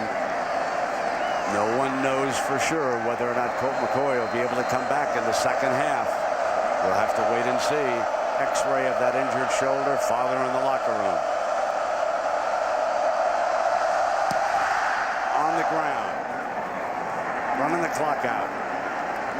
Coming to the end of the first half. Alabama takes charge after the Colt McCoy injury. The Heisman Trophy winner with 90 yards. And let's go down to Lisa. Thanks, Brent. Mac, why take that chance with your backup quarterback at the end of the half with that shovel pass? Well, the chance is about as safe as you've got, Lisa. It's an underneath shovel pass. It's like a draw. If it's not open, you throw it in the ground. We were trying to get past the 50 so we could take a deep shot. What's your training staff telling you about the status of Colt McCoy? It's just a shoulder, and they're reevaluating. We got to plan on playing without him. We got to do a better job than we're doing. We gave up the big run. We gave up the useless one there at the end, and Alabama's playing hard. So we got to regroup and do a better job second half. All right, thank you very much, Mac. Now let's send it over to Tom Rinaldi. Tom. Thanks very much. It's a great ending to the half, Nick. But with Colt McCoy being knocked out, how did that affect your defense strategy, and particularly your ability to be aggressive? Well, you know, we had a different plan completely, but they would be a lot better team because he's a great player. So it's unfortunate for them, and We haven't stopped the run as well as we need on some of those speed sweeps and so forth, so we're going to have to make some adjustments to that. I'm sure they're going to open it up more, and we're going to have to play for 60 minutes in the game. Thanks very much, Nick. Appreciate it. Brent? All right, Tom and Lisa, thank you. And a reminder now to stay tuned for the halftime show from the City BCS National Championship. Colt McCoy knocked out. And we'll be back after this message and a word from our ABC stations.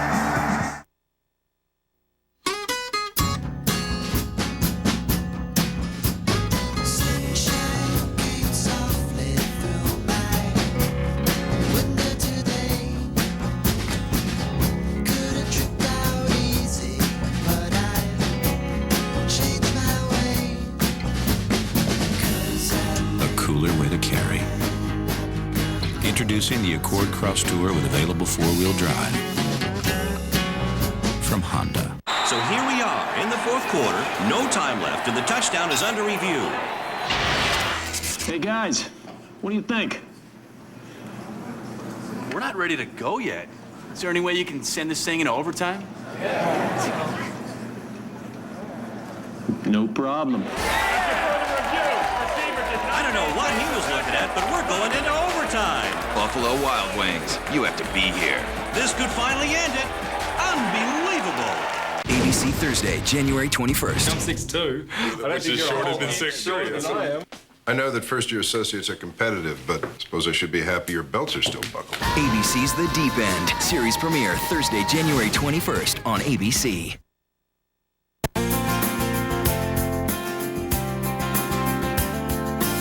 AAA. We can also jumpstart your vacation. Relax. We take care of you. I'm losing my mind here. I can't take it. I gotta tell you. Go nuts. We should get on Southwest.com, book ourselves a flight. Fly Southwest's new nonstop service from Denver to Reno Tahoe or Spokane for just $59 one way, and to Boston Logan for just $89 one way. Hey, look, I'll be back and get you in 5 minutes. Get your stuff together. No need. I'm ready. Hold on. Yeah. I call it my just in case bag. Just in case. I just have it in the office. I like that. Let's hit the road, baby. From roadside assistance to beachside assistance. Call AAA and let us create the right vacation for you. AAA Travel. Ask about our cruise and vacation packages. After the game, some favorite foods that are misleading you about calories.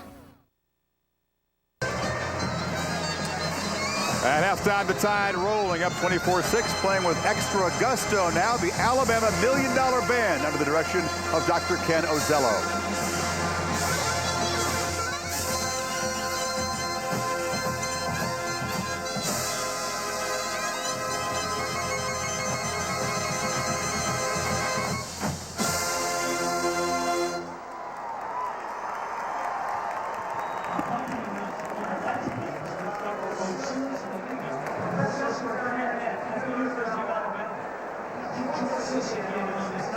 A Cole Porter classic originally written in the blues style.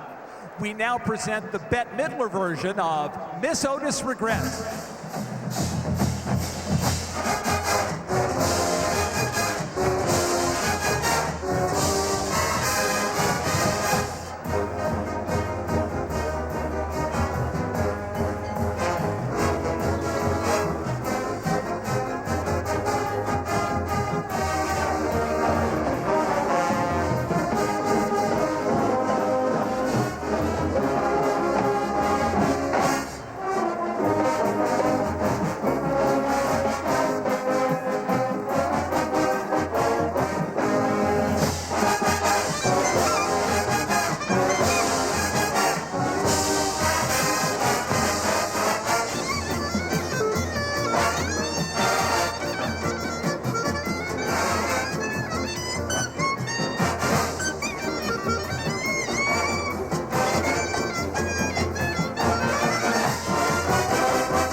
welcome Chris Fowler, Lee Corso, Desmond Howard, our special guest Pete Carroll.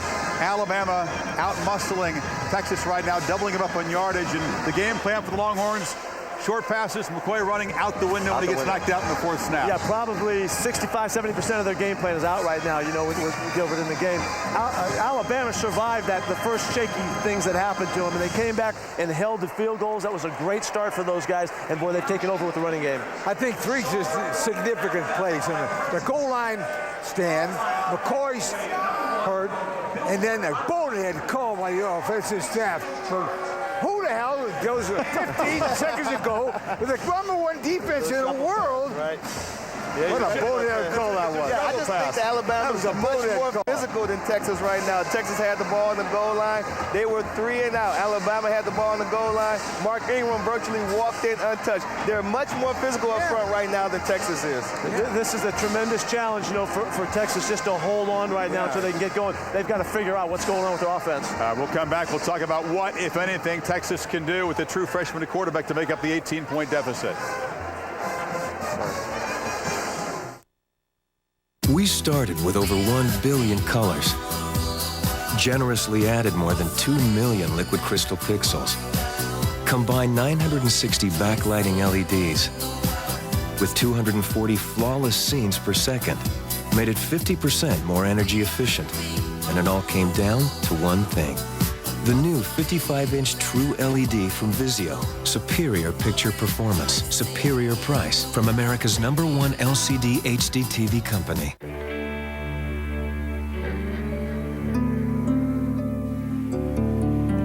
Is there a rallying cry for the thinkers and doers of tomorrow? A motto that sums up their passion for creativity and their pursuit of discovery? Sure there is. Hook 'em horns. What starts here changes the world. As athletes and students, they dreamed of victory and achievement. As soldiers and citizens, they dream of freedom and prosperity. But it's not about the dream. It's how you live that dream. So, to the men and women of the armed forces, the Big 12 Conference and its 12-member institutions salute you. Thank you, because by living your dreams, you give us the freedom to live our dreams. The Big 12 Conference. Live the dream. ABC Thursday, January 21st. Law school is history. We're first years, doormats, newbies, barely worth a partner's time, yet expected to perform flawlessly. I want to do good work, not at the expense of my principles. Everybody says that at the beginning. So will you switch bosses with me? I'm partially naked here. Oh, relax. I've seen hers and you're like my sister. ABC's The Deep End premieres Thursday, January 21st at 8/7 Central on ABC. Alabama's thunder and lightning combo on the ground. This is the brilliant freshman from Pensacola, Trent Richardson, galloping untouched, 49 yards for a touchdown. Heisman Trophy winner Mark Ingram, 90 yards on 13 carries. Guys, they haven't converted a third down, Alabama, 0 for 5. McElroy's 2 for 4 looks unsettled, yet they're in total command. Yeah, this is an easy game for Alabama right now. Judging from the way Texas is going at it with their offense, it's pretty easy. They just got to hold on to things and keep the good defense playing and run that football forever. Texas has a problem. Yes. Alabama is much better than Texas right now without McCoy. McCoy was the difference in the football teams, and they had a chance as long as McCoy plays. They have zero chance with Gilbert playing. McCoy was a huge difference. Look at this offense without him. But I think what they need to do now is to try to slow the Alabama defense down. Maybe go to your draw game, throw some screens, try to get Jordan Shipley the ball fast and quick. Slant routes, bubble screens, try to slow the Alabama defense down. That's the only chance I think they have right now. Pete, with Gilbert in the game, 22 plays, 16 of them have gone for 1 or fewer yards. Yeah. What can they possibly do with this true freshman? He's going to be a good player, but not ready for this. I think Desmond's on it. The thing that they have to do that is natural to this offense is to get the ball on the perimeter quickly and get it out. They're not doing that. They're dropping back with him in the gun and making it harder on a young quarterback. You want to get the ball out of his hands on the edge. What would you tell them in the locker room, speaking of this team that's clearly rocked? Right now for Texas, they have got to come back and just go back to work one play at a time. If they get crazy trying to win this game in the first couple drives, they'll get all screwed up. They got to go nice and comfortably after running their offense and see if they can find it. But they got to decide on what they want to do. I think you tell them, look, we got here with pride. You got to have some pride now. Go out there and play. That's all they got to do. But the problem is McCoy is hurt. And he was there, the whole team. Well, Coach, PC hit it on the head. Don't forget now, Alabama won the toss and they took the ball. So coming out of halftime, Texas should get the ball. They're going to have to approach it one play at a time. Crawl your way back into this. It's not going to happen fast, but the defense, they're going to have to show up because it's easy being the #1 defense in the country against the rush when you're in the Big 12 and there aren't teams committed and dedicated to running the ball, and they don't have the stable of running backs that you have in Alabama. Right. So now they got to bone up and stop the run. Alabama has done a great job at the line of scrimmage blocking Texas now. They're running the football well. They're blocking people. So they've got a real chance to control this football game from this point. It's going to be very tough for Texas. So Alabama 30 minutes away from a national championship if they can protect an 18-point lead against apparently a true freshman quarterback for Texas. A huge mountain for the Longhorns to climb here. This play at the end of the half built the big lead. The very talented Marcel Darius with a pick 6. Second half coming up. Verizon makes a big deal about their maps, but when you look a little closer, their story begins to fall apart. See, AT&T lets you talk on the phone while you surf the web. Verizon doesn't. AT&T has the most popular smartphones and the nation's fastest 3G network. Verizon doesn't. Glad that's cleared up. AT&T, a better 3G experience. Get an exclusive Pantech messaging phone free after mail-in rebate, only from AT&T. At the University of Alabama, we instill the minds of our students with the power to inspire others. From the quadrangle of an historic campus, across a state, and beyond, spanning a nation and impacting the world. The University of Alabama, touching lives. At the intersection of life and learning, you could conduct neonatal research, invent computer technologies, connect people, launch new products, increase longevity, improve the environment, prevent diseases, discover cures, develop new fuels and energy applications in national labs that lead the world. At the intersection of life and learning. Find direction at the SEC and the SECacademicnetwork.com. Hello, I'm Ryan Cools. And I'm Eric Dane with ABC's Grey's Anatomy. Wounded Warrior Project provides programs and services for wounded service members like us during our recovery and rehabilitation. Our vision is to make this generation of wounded service members the most well-adjusted and successful in our nation's history. It's my belief that all Americans have a duty to give back to those who've sacrificed so much for their country. I want to thank Citi, ESPN, and the Tournament of Roses for inviting us here today, and we encourage you to get involved. Visit www.woundedwarriorproject.org. Well, let's take you down to the University of Texas Longhorn Band, directed by Dr. Robert Carnahan.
Alabama leads it at the half, and we'll return for the second half of the City BCS National Championship after this from our ABC stations. ABC Sunday, all new. I had an affair. All new year. I'm Mexican. The Housewives bear it all. Giving people what they want. ABC's Desperate Housewives, all new Sunday at 9/8 Central on ABC. ABC next Thursday. Looks like we're going to LA. When two of television's biggest shows reunite, the sparks will fly. An all-new Grey's Anatomy Private Practice crossover event next Thursday starting 9/8 Central on ABC.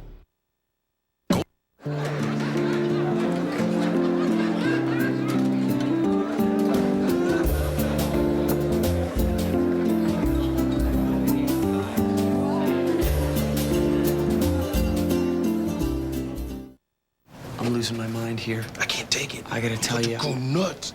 We should get on Southwest.com, book ourselves a flight. Fly Southwest new nonstop service from Denver to Reno Tahoe or Spokane for just $59 one way, and to Boston Logan for just $89 one way. Hey, look, I'll be back and get you in 5 minutes. Get your stuff together. No need. I'm ready. Hold on. Yeah. I call it my just in case bag. Just in case? Just have it in the office. I like that. Let's hit the road, baby.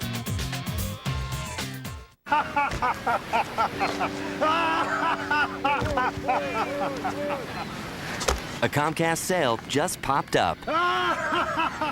You can get our best price right now on digital economy service from Comcast. Just $19.99 a month for 6 months. Enjoy tons of digital channels in crystal clear picture and sound. Plus, our interactive program guide makes it easy to find what you want to watch. But hurry, a deal like this won't last long. Call 1-800-COMCAST today. The Sierra Crew Cab doesn't just offer more horsepower, more towing, more payload, and more torque than Ram or Tundra. Sierra offers a locking rear differential, which locks when Ram and Tundra's limited slip slips. Never send a truck to do a Sierra's job. The 2010 GMC Sierra. See your Colorado Buick GMC dealers. Our focus is keeping Colorado companies and their employees safe by offering the most comprehensive workers' compensation coverage before, during, and after a claim. Pinnacle Assurance, Colorado's choice for workers' compensation. Clear, cold, and calm this hour. Temperatures around 0.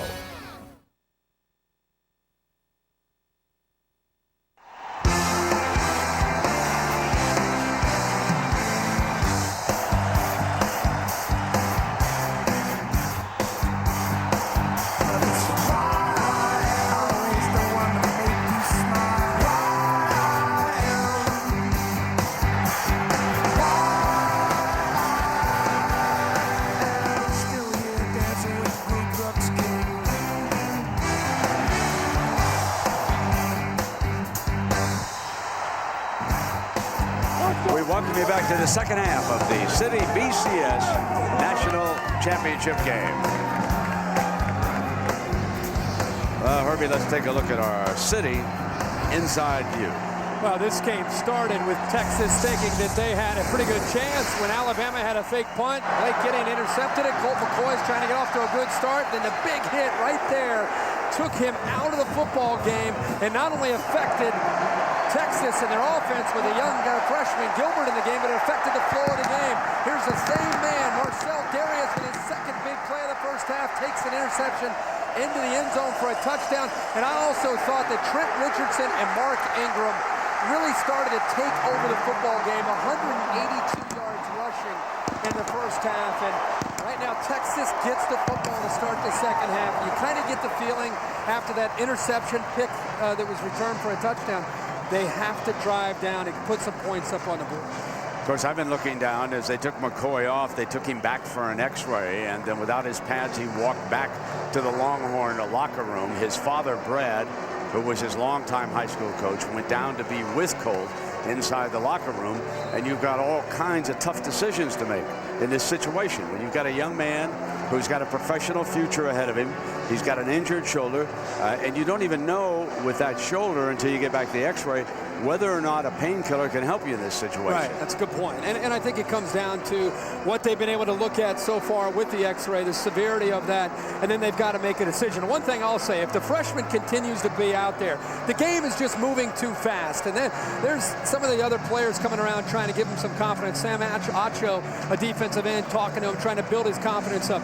This young man's going to be a star down the road, but right now as a true freshman in the national title against a Nick Saban defense, the game is simply moving too fast. And you can see the struggles that they have had after Colt McCoy came in, or after Colt McCoy went down and Gilbert came in.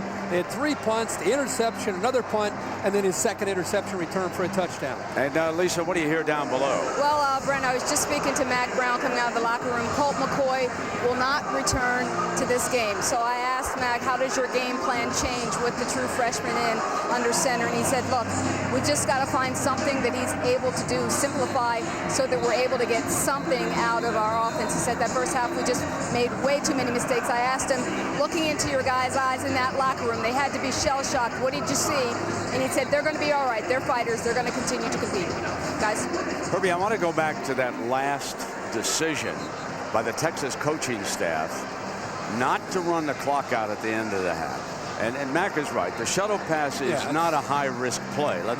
It was not executed well. That made it high risk when you had the freshman.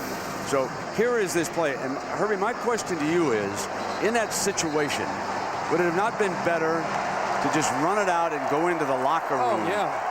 Yeah, I mean, I think they intended to do that. If you remember the 1st and 10 play, they picked up 9 yards, and I think it surprised them a little bit with Newton. And then they called a timeout to eventually set up a potential shovel pass. And then, as Mac told Lisa walking off, maybe a shot downfield. But I don't have an issue with the call. I have an issue with the idea after the game being dominated from the McCoy injury, trying to get points. I thought they would have just limped in at halftime, down 17-6, and tried to make some adjustments and get back into the game. Well, now the entire team knows, and they can group around Gilbert. There's no doubt McCoy will not be back for the second half. So you play on. Fielded back at the 9-yard line by Goodwin. And Goodwin is cut off.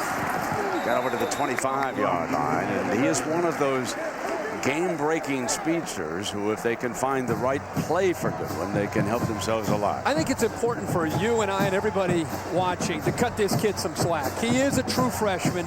He's very limited on how much experience he has. He's being asked to do next to the impossible coming into a national championship, no matter how much talent he has. The game is moving fast for this young man. Let's watch to see how Greg Davis makes adjustments to help him here in the second half. Got good genes. Daddy played 8 years in the NFL. Here comes Newton on first down. 9 yards on that first down run. And you and I were talking towards the end of the first half. It's important for the leadership, the seniors that are around him, Ulatowski, Charlie Tanner, Chris Hall. These are all offensive linemen.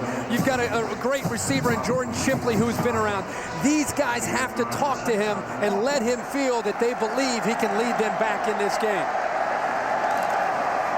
Here's Newton again, and hit by McClain. McClain is so savvy. One of the most intelligent linebackers in the country this year. He spends hour after hour watching tape of opponents. Watch him here. I'm so glad you used the word intelligent, because he's really an extension of Nick Saban and Kirby Smart. He's like having a defensive coordinator out there as a 3-year starter, 6'4", 258 pounds, moving around out there and making plays like he's about 220. Going to be a Sunday dandy, number 25. Third down and 2. And young Gilbert back with his first pass of this half and fires it for a first down. And that's to Shipley. Great. So there is a first down pass, and that'll pick up the young man's confidence. And there's a great call. They're going to go with a hurry up here. This is usually where they might try to take a shot downfield here. Garrett Gilbert, young man from Austin, has a tremendous upside. Incomplete, and he was under enormous pressure that time, Irving. The great thing that I've seen here early in this second half is I didn't like to see a young quarterback back there waiting and trying to read the middle of the Alabama defense. There's too much activity going on there for a young quarterback to try to decipher who's coming and who's going. Quick reads, get the ball out of his hands fast, and occasionally take a shot to the outside in one-on-one coverage.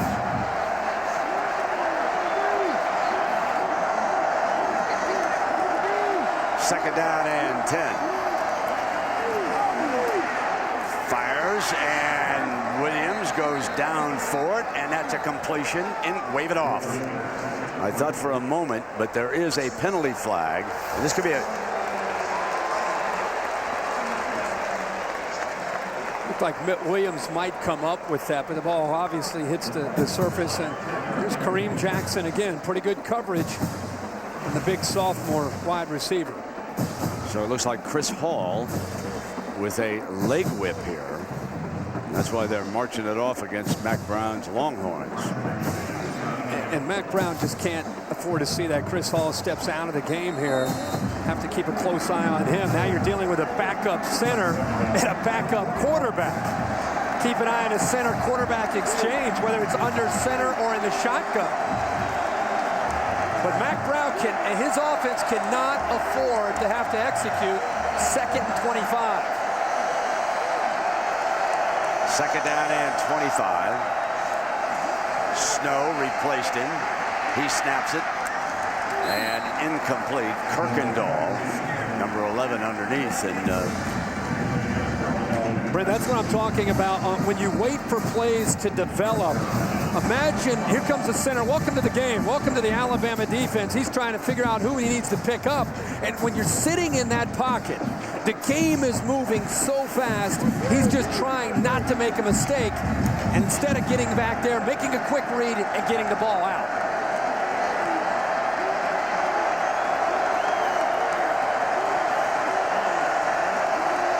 Third and 25. The flare on the outside to Goodwin with that speed.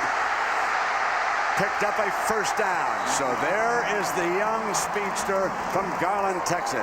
Marquise Goodwin for 37 yards. And every time Marquise Goodwin gets his hands on the football, you know that this is a possibility. Everybody in the stadium knew that a tunnel screen was coming on 3rd and long, but they're able to hit it.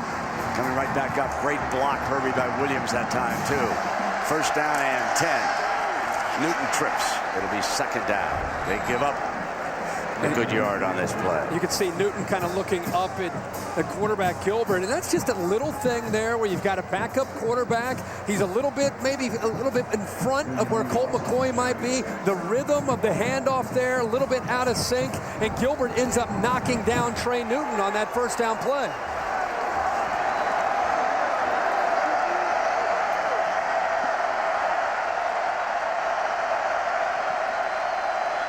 Second and 12.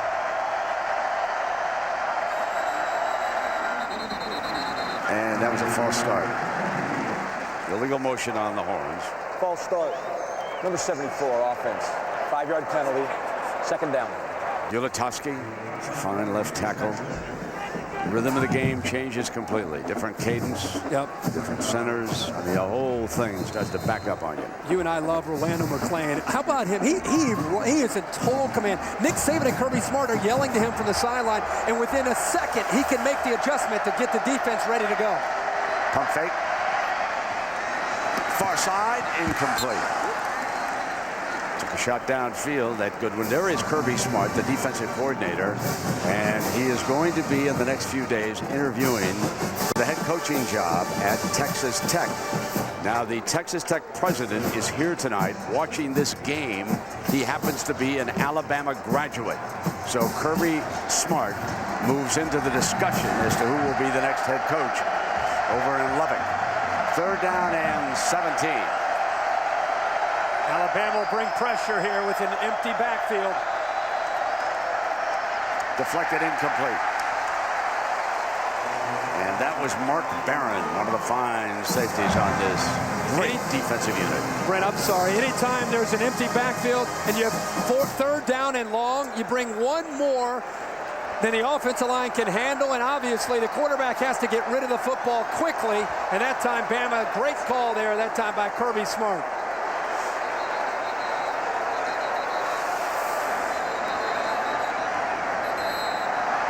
So security will be called to remove an idiot, and then we will continue here in the Rose Bowl. 24-6, and so discouraging, Herbie, for the Longhorns to lose Colt McCoy in the fashion they did right after. I mean, they had a turnover on the fake punt. They were going in. Great opportunity. Had all the momentum in the world they could ever hope for. The other thing that happens here is now to start the second half, they pick up a few first downs, looking like they might have a chance to get some points, get themselves to believe. And then the Alabama defense puts the clamps down. And Texas assisted there with some costly mental errors and mistakes as well. So this is Gold, who has come on to punt this time for Texas. Into the end zone. It'll come out under the 20-yard line. The Tide rolling. They lead it 24-6 here in the third. So I asked my dad where he wanted to go for his 60th birthday. Norway, he said, the land of our ancestors. We drank a pint at Ibsen's favorite pub. We sampled the local fare. We got new sweaters. I feel like yodeling. It was the trip of a lifetime, Dad said, until we went to the Hall of Records and discovered we were actually Swedish. 2 tickets to Stockholm, please? Whatever your story is, your Citi card can help you write it. Because Citi never sleeps. Droid. Does your phone surf the web? Does your phone surf the web with the speed and power of a pro surfer at Pipeline? Does it bring you the web in all its glory, in all its intended pixels, allowing you to reach the farthest expanses of its universe, deepest depths of its oceans, without getting as much as a grain of sand in your shorts? Droid does. Wave-shredding web speed. In a world that doesn't, Droid does. Right now, buy a Droid and get a Droid Eris free. A work of art, a finely tuned machine, a sanctuary, a command center, a sophisticated sedan, a sports car.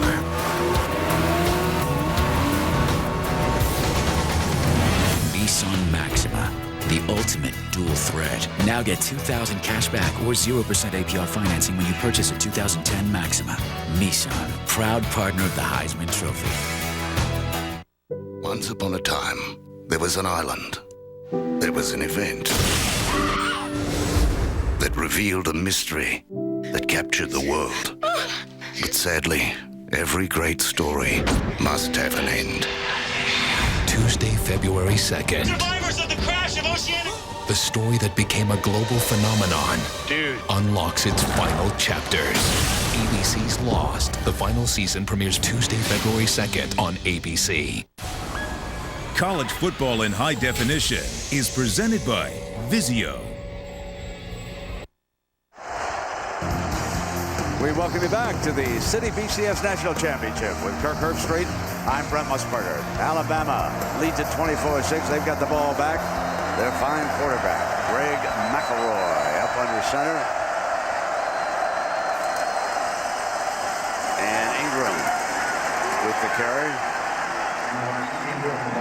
Nacho makes the stop, and there is Colt McCoy coming back out with his father. Lisa reporting, of course, that he is not going to play in the second half, but wants to come out here with his team, and you never know. Think about everything he's been through last year, the last play against Texas Tech, not getting a shot to get to the Big 12 title with the controversy, not having a chance to win the Heisman after a year, maybe the best year ever for a college quarterback, getting back here this year and only to be hurt early. Ingram is cut off again. Houston, big Lamar Houston was in there. So, you know, Greg McElroy overlooked in all of this discussion about Colt McCoy's injury and everything. And there is Mr. McElroy, who played football at Hawaii and now is in the front office of the Dallas Cowboys. He was also here with the Los Angeles Kings hockey team. He told me the other day that he never was able to relax, and I'm sure that's the case with with most fathers who watch their sons in a game, especially of this magnitude. His son now ready in the shotgun, takes a snap. Underneath, and short of the first down, and Ingram, the receiver that time. And that was Aaron Williams making the stop. This Texas defense, considering it's the first time they've been out here, they're not giving up. I mean, they're still playing with an attitude. And to be honest, the Texas defense maybe has the best chance of getting Texas as a team back in the game. Shipley's a dangerous punt returner, and Alabama knows it. There's the fair catch signal at the 34-yard line. And so that's where Garrett Gilbert and the Longhorns will go back to work. That was a good stop by the Texas D, Herbie, just as you pointed out. So we'll take a break and come right back.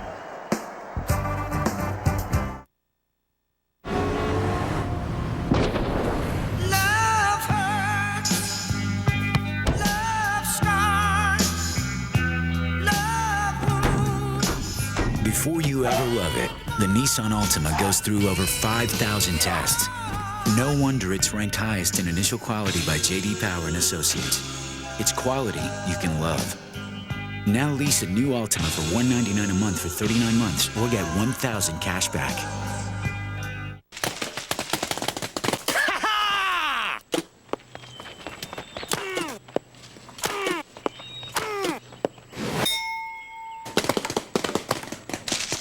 Bravo Charlie, this is Echo Delta. Open fire.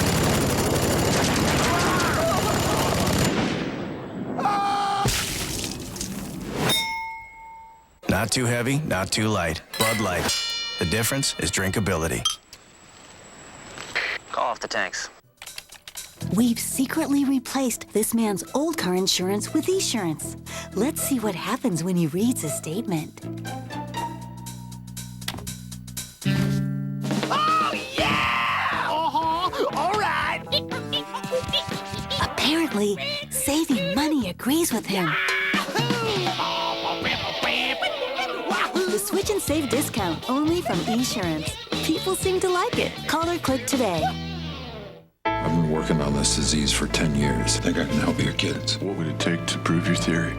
Inspired by a true story. We have a deal. I care about more important things than money. Don't tell me about more important things to care about. A search for a cure. We push ourselves. We work around the clock. I already work around the clock. A battle of wills. Great. Cure diseases in theory, but never help a single human being in reality. A dream worth fighting for. Don't get your hopes up, kids. A Hail Mary. Extraordinary Measures. Rated PG. In theaters January 22nd.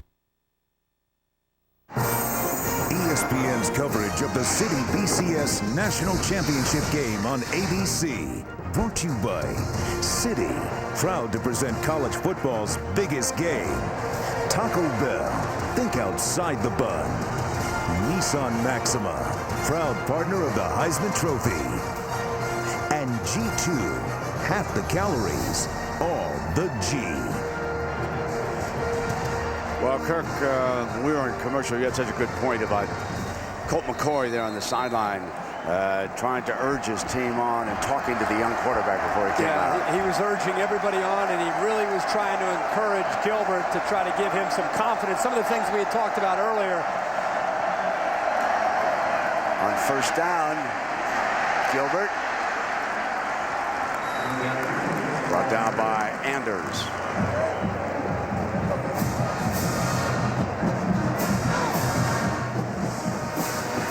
What you're talking about here during the TV timeout, right in the middle of the offense, saying, hey, let's go right now, guys, let's go. These guys they need a reason to believe that they can get back and be competitive. Picked up 5 on that run, and now off the read option throws. Williams puts it down, incomplete. Line judge ruled it incomplete. Second time that Malcolm Williams has had the football in his hands, only to not come up with a catch. Arenas appeared to be just a little shaken up there, didn't he? Yes. Looks like he's going to try to get through it. Coaches say pound for pound, the strongest player on this Alabama defense. Boy, that almost looked like a fumble, didn't it? Third down and 5.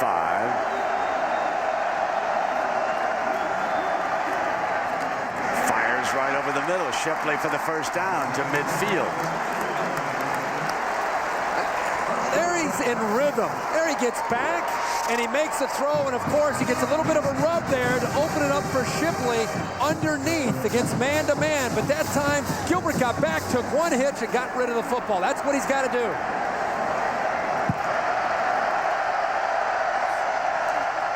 There's that speed run again and going nowhere.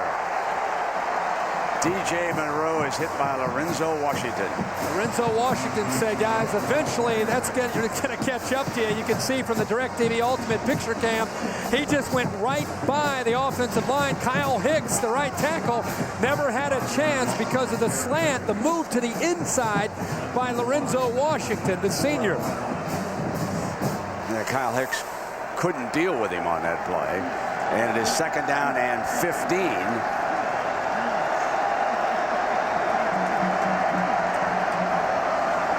Bama shows blitz. Middle fires incomplete. And Shipley coming across. That is exactly the matchup that Texas would want. Having Jordan Shipley have a chance in one-on-one coverage with Justin Woodall. That's a mismatch. He's open, and it's not like Shipley that joined in on the party and dropped the football. Reamer may have got a finger on that ball. Seemed to change motion, and the linebacker was jumping at it. 3rd down and 15. Far side going deep, overthrows his intended target. It was Childs. That's John Childs. John Childs, who moved over from quarterback to receiver, kind of gives up on the route at the top. It doesn't really look like he believes he's going to get a chance to get the football. He has got to get downfield, at the very least take Woodall with him, and then maybe that'll open up something towards the middle of the field. Not a great effort that time by Childs. Here comes one of the great punt returners. Obviously, Javier feels well enough to attempt to return this punt, and again, Gold back out to punt.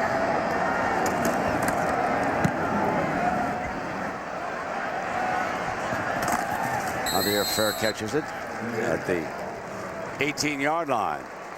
So the Texas D holding him in here in the 2nd half. Now we'll see what can happen. Let's talk about putting our best square foot forward. Then let's do more than talk about it. Let's turn picturing it into planning it, thinking it over into making it happen. Let's say out with the old and in with the new. Let's create some wall-to-wall wow. More saving, more doing. That's the power of the Home Depot. Right now, get any carpet installed for just $97. Any brand, any style, any number of rooms. What if this year I got a new job? Added 800 minutes. Went hybrid. Hey. Added a dependent. And became a first-time home buyer. What if 2009 was my craziest year ever? When life changes, an experienced H&R Block Tax Pro will find every deduction you've got coming. Click, call, or come over. H&R Block. Get it right. It's the dawning of a new day for American business, and it's all because of you. Look him in the eyes, smile. Your ideas, your energy, and your dreams are the most precious resources we have, and OfficeMax is here to help you realize those dreams. 2010 is going to be our best year ever, and here's why. OfficeMax. Work with us. A work of art, a finely tuned machine, a sanctuary, a command center, a sophisticated sedan, a sports car.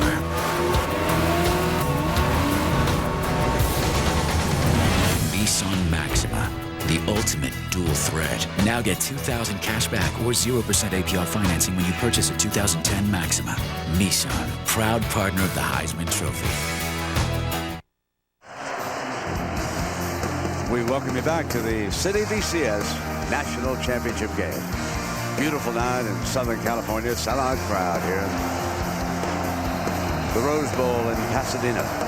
Alabama looking for its first national championship since 1992 under Gene Stallings. They lead it here. Ingram.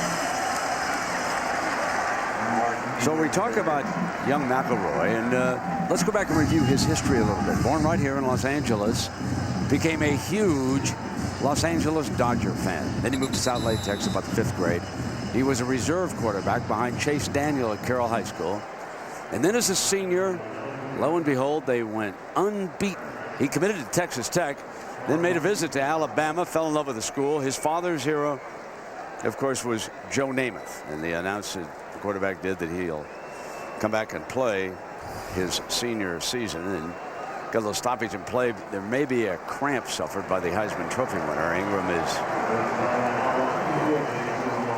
up, coming off toward the sideline. He's played brilliantly here tonight. Rushed for 92 yards and a touchdown. And Greg Sr., like I said, was an offensive guard over at Hawaii. Now for the last 4 years, he worked in the Dallas Cowboys front office. But Joe Namath was his hero, and the son wears number 12 in honor of the Alabama legend who's out there. So many great players played for the Bear. Coming up now with Richardson.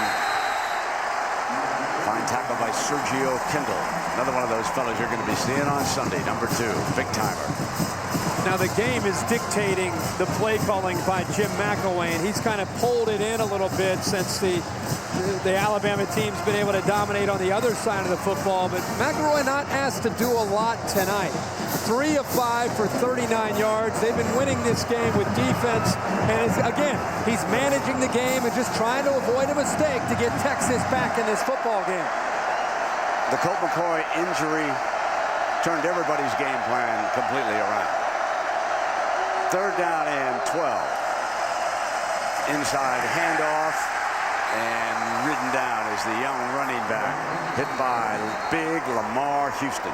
You know, I think you got to understand what Alabama's doing. They're working a little bit of clock. They're being conservative. They're being smart. They don't want to give Texas an easy turnover. But look, Lamar Houston almost ripped that football out. This will be a great look at it. He gets in there so quickly, and he's able to get a hand on the football. Look how close that ball came to coming out. I think he actually may have kept it against the thigh pad that time of Ingram. Here's Fitzgerald back to Shipley again, a fair catch at the 46-yard line. So freshman Garrett Gilbert will bring the Horns out, working with a short field, and see if he can put some points on that scoreboard. Timeout.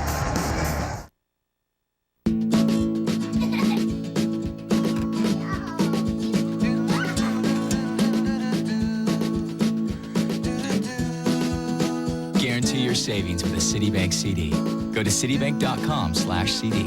AT&T is the nation's fastest 3G network, so you can download faster on your smartphone than Verizon. To prove it, I'm downloading myself on both networks at the same time.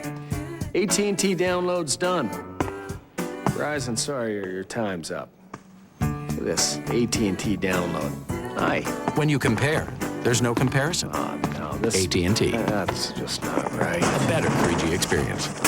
Get 50% off all BlackBerry smartphones after mail-in rebate. At Pizza Hut, we've got a deal for you. Choose any pizza, any size, any crust, and any toppings, and pay just $10. You want a large meat lover's pizza? $10. Maybe you're more of a large pan supreme kind of person. $10. Thinking of a combination of your own? That's $10 too. That's any pizza, any size, any crust, and any toppings for just $10. All your favorites, now just $10. Only at Pizza Hut. Ted, you hooked up a new flat-screen TV to cable instead of DirecTV. Yeah. Would you shoot an epic with a camera phone? Would you fill a Ferrari with cheap gas? What? It's a metaphor for DirecTV's superior picture quality. Oh. So DirecTV makes my flat screen better? To get the most out of your high-def TV, you gotta hook it up to DirecTV.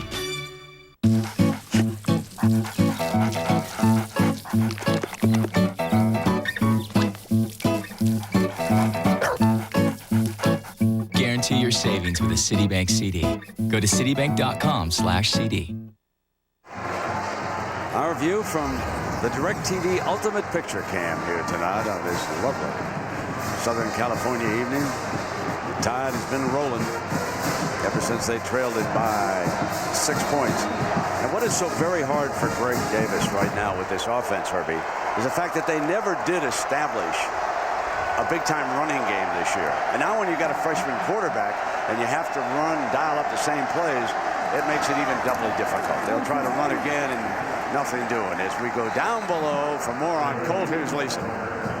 Well, Brent, I just spoke to Colt's father, Brad McCoy, who is now back up in the stands, and he obviously very concerned about his son. He said it doesn't appear that the shoulder injury is too serious. He said that the x-rays were negative, so that right now it appears to be a sprain, but they won't be able to confirm that until he's evaluated further. What Mr. McCoy told me is that Colt actually had been really begging the coaches and the trainers to let him go back into the game.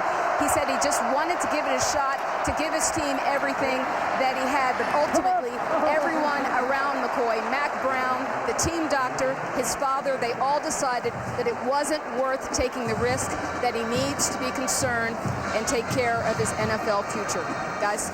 All right, thank you very much, Lisa. And on that play, Eric Anders, the defender for Alabama, had it read perfectly, and Newton couldn't hang on to the little swing. And so Texas now facing a 3rd and 10.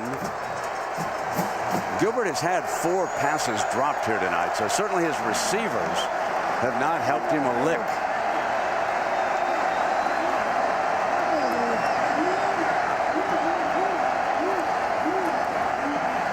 Gilbert, incomplete. Williams, the intended target, he was well bracketed on the sideline. Brent, that's what I was going to mention. One of the things when you face a Nick Saban defense is he's going to double a couple of your wide receivers, especially on 3rd down situations. It's up to a quarterback that's experienced like Colt McCoy to find the single matchup and win that battle. Here with this young quarterback, he had probably made up his mind before the snap where he wanted to go with the football, and he threw it into double coverage. This is Gold to punt again.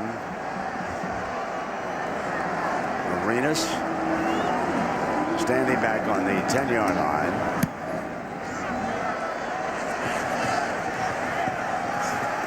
Into the end zone. It'll come out on the 20-yard line as we go to Chris Fowler.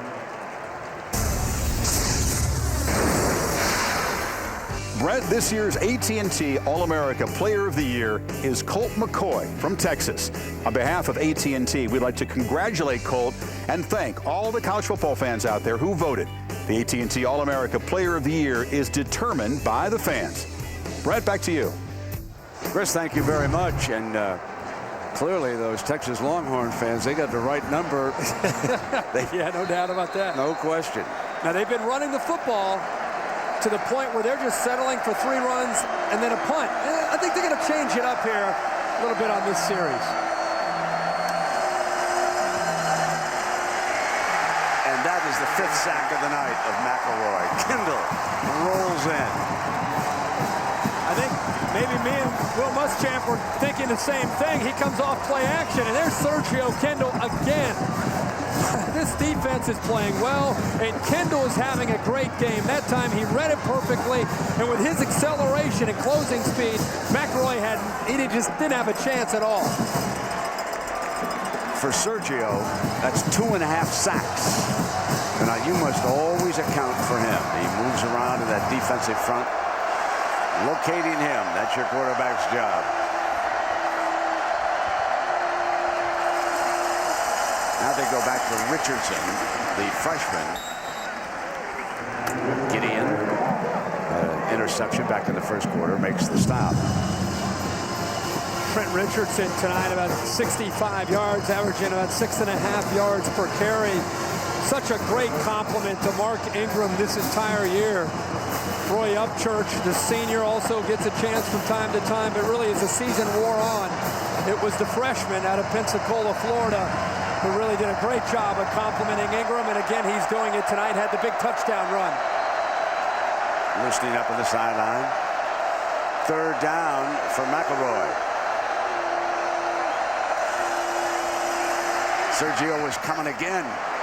And this is Mays' first reception of the night, and he slips at the 19-yard line. Well, he almost was able to hit a crease there and go a long way for Alabama, but much like what Texas has been doing on 3rd down and long, just keeping it simple, trying to get it out to Mays. See if, again, he could try to hit a crease much like Marquise Goodwin did. At some point, you got to try to block a punt when you're struggling the way Texas is. Or return a punt. No matter how good Shipley is, this punter has been hanging it high. Yeah. Coverage has been all over Shipley. This is a big-time leg. There is another fair catch of a P.J. Fitzgerald punt. The only thing that Fitzgerald hasn't been able to do tonight is find the receiver on that fake punt. Well, 5 of the nation's brightest young lawyers will discover the real world requires more than a degree. ABC's The Deep End, that's a new series, and it premieres Thursday night, January 21st at 8, 7 Central on ABC. That's The Deep End, Thursday night on ABC. Let's see if Gilbert can continue to try to evolve right before our eyes and make some good decisions here on this drive for Texas. We'll start off with the inside handoff. Trey Newton. Newton has rushed 13 times for 39 yards. Monroe coming around the edge 3 times for 33. Remember, he lost on the 3rd one. Nothing doing. Just stoned right there in the middle. Big number 99, Josh Chapman. He and Terrence Cody. And this defensive line and really the entire defense start to get into some predictable play calling, and they are, we've talked about it since he's been in there. They're really coming after him. Now you have a freshman quarterback on 3rd down looking into this defense. Now, I think everybody out there watching, now you know why Tim Tebow in Florida had so much trouble. Think about this defense that you're watching here tonight. Yes, a little bit easier with a freshman quarterback. There's no question about that.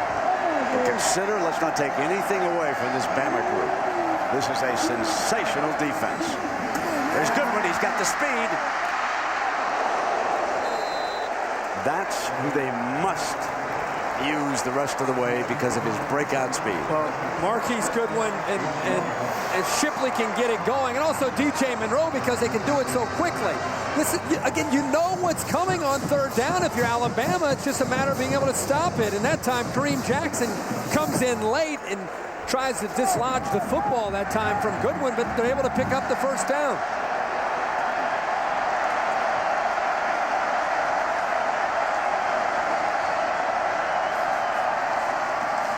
Klein moves over to the left, and it's deflected. Incomplete. Anders again, the senior from San Antonio, Texas, playing big against the Longhorns. And Gilbert, as any young quarterback does, he's going to really stare down his wide receiver. And by doing that, this Alabama defense knows, number 1, where the coverage needs to be. And then number 2, it allows Anders to time it up and knock the ball away. And those Bama defenders, that's a 3rd tip pass when they read those eyes. 2nd down and 10.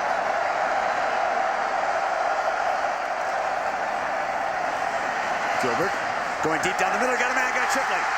Touchdown, Texas! 44 yards.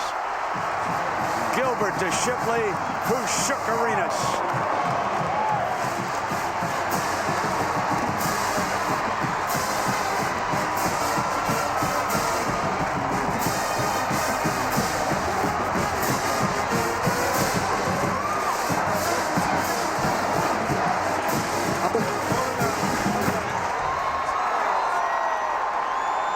Shipley the holder, Lawrence out.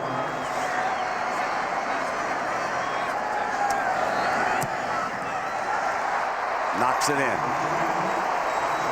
Well, finally you see Shipley make a play. Alabama comes with the blitz, and Shipley's lined up right here, and he's one-on-one with Arenas. Great move here to the outside. He gives him just a little bit of a look. It's enough to give him an edge, and the most important thing there is the pass protection. He had time to to evaluate, and when you have a double move like that, how about this Texas offensive line? They do a good job of picking up the blitz from McClain and Barron. Just enough time to be able to get the ball downfield. It's the timing. Up in the left, you see the eyes of the young quarterback making the read. Good job up front. And when Shipley finally is able to separate and get away from Arenas, how about the true freshman putting the ball on the money for the touchdown? And Colt McCoy on the sideline. Over there with the freshman who threw the touchdown pass. Herbie, I'm going to make a point now. How big is that play at the end of the first half right now when you look at this score that was intercepted on the shovel pass and taken in for an Alabama touchdown? That play will haunt. Now they get the onside kick and they dive for it. Texas!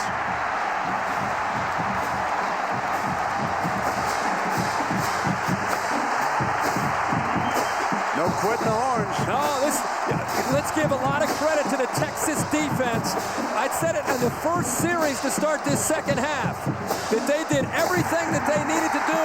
As the young quarterback in the offense was struggling, they kept Alabama's offense pinned back inside their own 20-yard line until eventually Gilbert makes a play to Shipley to get a little bit of momentum going.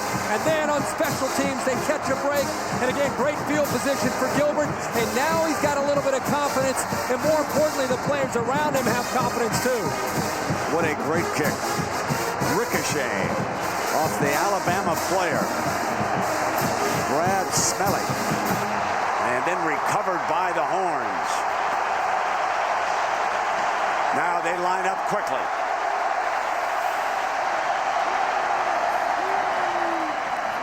Gilbert's got a field, got a man open on the far side. Shipley's up in the air and he's covered incomplete. Jackson is the defender who's there. Not on my watch, Jackson says. Yeah, Jackson's out there one-on-one. The ball needs to be thrown just a little bit. See how Shipley has to slow down? And more often than not, an official will call that pass interference because Jackson has his back turned to the play and he's not making an effort to find the football. He got away with one there. 2nd and 10.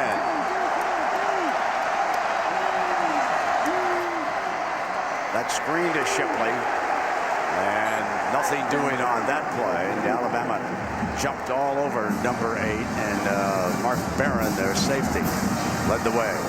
Barron, a lot like Rolando McClain. You might get it once or twice, but if you try to go back again to a play that's been successful, they're starting to pick up on that. That time, Barron read that very quickly and was able to accelerate and make the play. Bama shows blitz. On 3rd down, got one-on-one far side, incomplete. They want the penalty flag. They're just not getting any help on that far side. Williams, defended by Jackson. Take a look, Herbie. Take a close look because Malcolm Williams has had a rough night holding on to the football. Jackson has pretty good coverage. He's pretty fit. Ball's in the football is in the air, and there's contact. They brought the safety blitz, Robbie Green. Are you kidding me? There's contact. The ball's in the air, right in front of the Texas bench. Jackson gets away with a couple there within a 3-play sequence. And Alabama will get it back. Gold, the punter.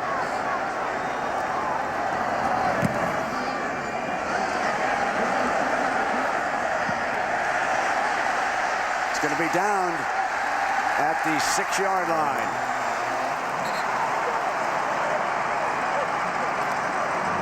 Well, a reminder now for Coast to Coast, you get the latest news from the teams you care about. The power of ESPN covering Boston, Chicago, Dallas, and now Los Angeles. And now with local flavor, a SportsCenter segment just for you on ESPNLosAngeles.com. Remember this Texas defense in the second half. They've been able to take advantage of Jim McElwain calling a conservative game plan. Now they're backed up inside their 10-yard line. Texas has momentum. Will they get more aggressive? Will they continue to be predictable, allowing this Texas defense to force a 3-and-out to get the football in great field position? Richardson stays in.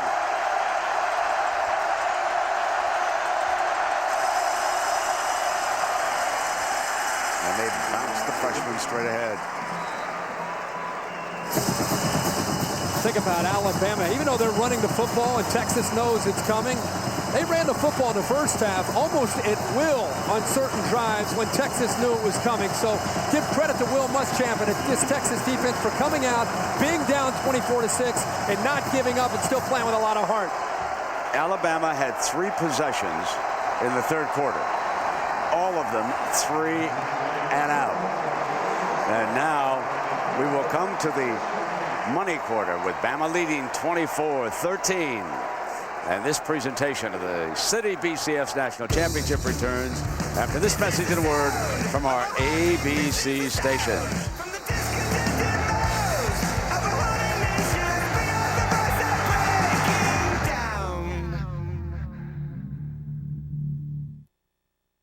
Derek Thompson didn't believe in dreams. I'm gonna play hockey just like you. Lower your expectations.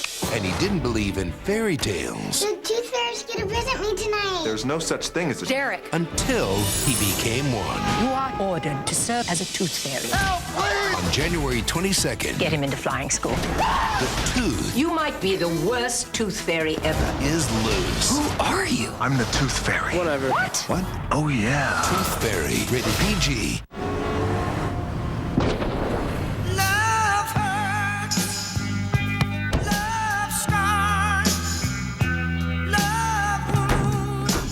Before you ever love it, the Nissan Altima goes through over 5,000 tests.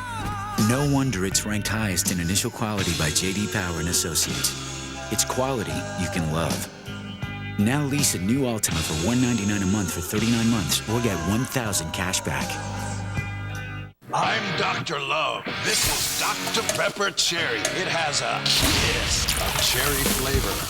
This devilish elixir has a kiss of cherry. Dad, it's not kiss. It's kiss of cherry. It's amazingly smooth. Be smooth. Dr. Pepper Cherry is amazingly smooth. Trust me, I'm a doctor. I lost 54 pounds by reducing my daily calories and replacing my usual fast food with Taco Bell's drive-thru diet. That's 7 delicious items, all under 9 grams of fat. When I decided to trim down, I knew I had to be realistic with myself. I didn't want to cut out my fast food, so I started choosing fresco items from the drive-thru diet menu. These results aren't typical, but for me, they're fantastic. The Taco Bell drive-thru diet. Hear Christine's amazing story and download a coupon for a free fresco taco at drivethruddiet.com. ABC Wednesday, Modern Family is Golden Globe nominated on every top 10 list and the comedy you can't take your eyes off of. You know I can see you, right? No, I did not know that. Modern Family, all new Wednesday, 9/8 Central on ABC Comedy Wednesday. Tonight on 7 News, marijuana dispensaries popping up across Colorado. An investigation into where the pot is coming from. Plus, the future of electronics, from cell phones to TVs. 7 News has high-tech gadgets that you'll want on your wish list. A cold Thursday night. See if there's going to be a warm-up for your weekend. And misleading labels. Popular restaurants and groceries that aren't telling the truth when it comes to calorie count. 10 minutes of nonstop news begins after the game. 10 minutes of nonstop news tonight, only on 7 News. We welcome you back to the City BCS National Championship game. The Rose Bowl, Pasadena, California. Big series here for Alabama. They've gained only 3 yards in the second half. Just 3 against this Longhorn D. Richardson continues to play, and he picks up a first down. Now let's check in with Tom Rinaldi about Mark Ingram. What's the story? Well, Brett, the training staff has worked on him 15 straight minutes. He never let go of his helmet trying to get in. They've used ice. They tried to hydrate him using Gatorade, pickle juice, etc., but haven't been able to knead out those calf muscles to the point where he could return to the game. He's clearly anxious to do so, though, Brent. That's having the freshman backup, Richardson, just hammered for a big first down.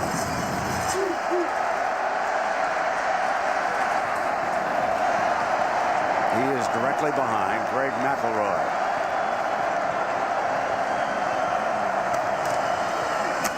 Coming again. Robinson, but he needed help from his friends. That young man is as powerful as Ingram. Yeah, absolutely. You put him in a weight room and you'd be sitting there in awe. He's just a guy that has tremendous power, low center of gravity, tough to bring down. We talked a lot about him tonight, how he's a great complement to what Mark Ingram can do. And Alabama working a little bit of clock, continuing to run the football. They've got to be careful, though, again, of being too predictable. But at the same time, deep in their own territory, they don't want to take too many chances.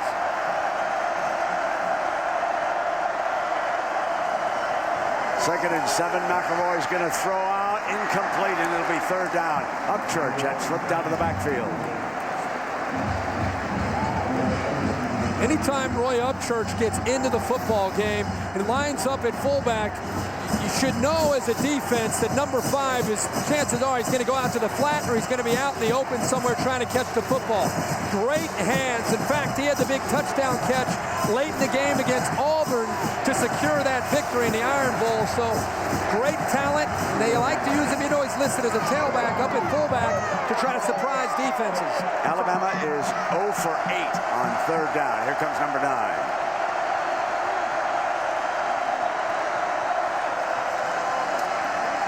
McElroy, there's a penalty flag.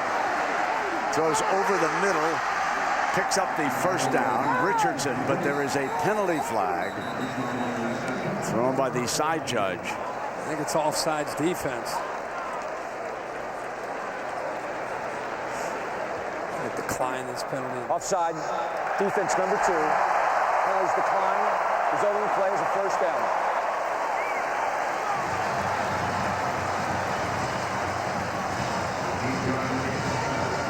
It's not just picking up first downs, but when you're down by 11, every first down that you allows Alabama to continue to eat clock, continue to keep the football away from Texas. And just when they had a little bit of momentum and Alabama hadn't had any first downs in the second half, Bama feels that heat, and they come back with a couple big first downs in their own territory.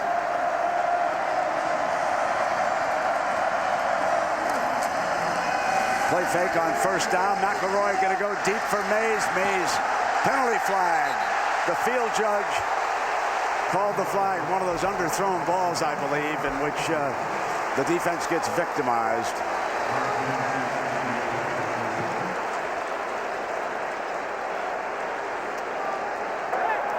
Pass interference. I'm rating the defense. 15-yard penalty. An automatic first down. It's another great call here on 1st and 10 when it looks like you're starting to just run the football and work on the clock. You try to lull the defense to sleep, and there's a little bit of pushing going back and forth on both sides. And I think on 1st and 10, like Brent, for Greg McElroy, that's probably his most comfortable down to throw the football. He got the matchup that he wanted. He just overthrew it, but he caught the first down with the pass interference.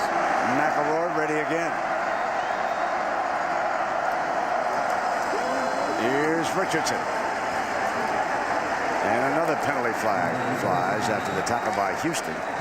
Texas over there celebrating for a holding call, but we'll have to wait and see.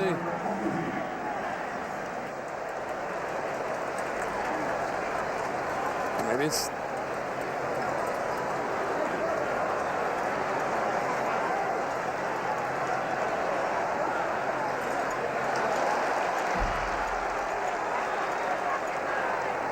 Crew's having a little bit of trouble. Yeah, personal foul. Obviously. Number 2 of the defense. That's hands to Sergio. the face.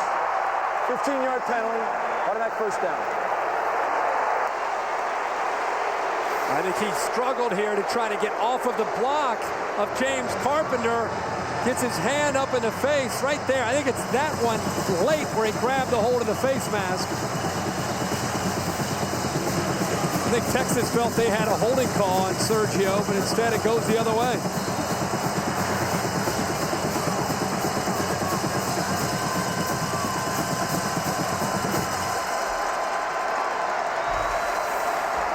Not happy.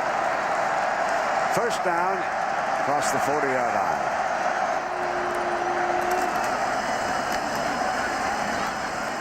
Richardson almost came out of that pile, didn't he? Big Lamar Houston didn't let him.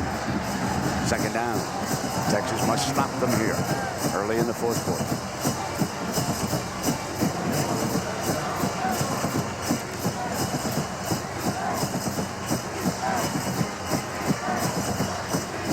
You know, if you were looking at a statistical difference between Mac Brown's team and Nick Saban's, you would have looked at the penalty charts.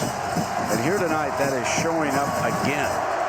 Coming into this game, 180 fewer penalty yards against Alabama over the course of the season. Tonight it's 67-23. Alabama with the fewer penalty yards. So that difference shows again as Richardson loses his helmet.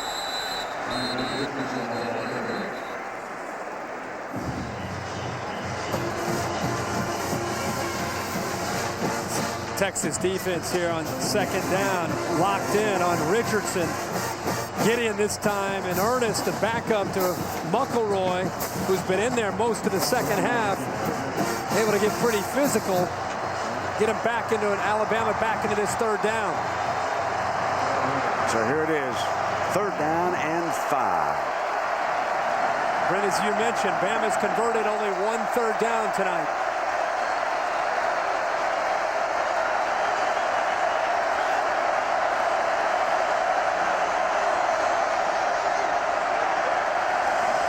Going to try to throw for it. Incomplete. Mays was coming back and appeared to slip. Let's say it was Julio Jones on that far side who slipped. He's trying to give a little bit of a look to Williams, like he's going to go downfield. They both slipped. And you know, I've heard a lot about, you can help me here, the ryegrass. They said it's slick. It's overseeded. Especially in the try to, evening. yeah. And A little bit of that fog in the air along the Pacific coast there. Here's Tiffin with a 52-yard attempt.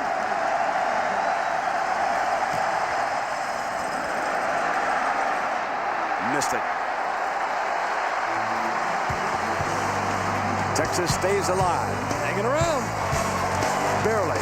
But they're hanging. But they're breathing. Half the calories all the day. Half the calories all the day. I'm gonna float like a butterfly and sting like a bee.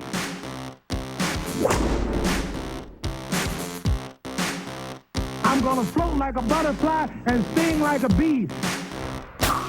Float like a butterfly. I'm gonna float like a butterfly and sting like a bee. Sting like a bee. I'm gonna float like a butterfly and sting like a bee. Half the calories, all the G. I know that's right.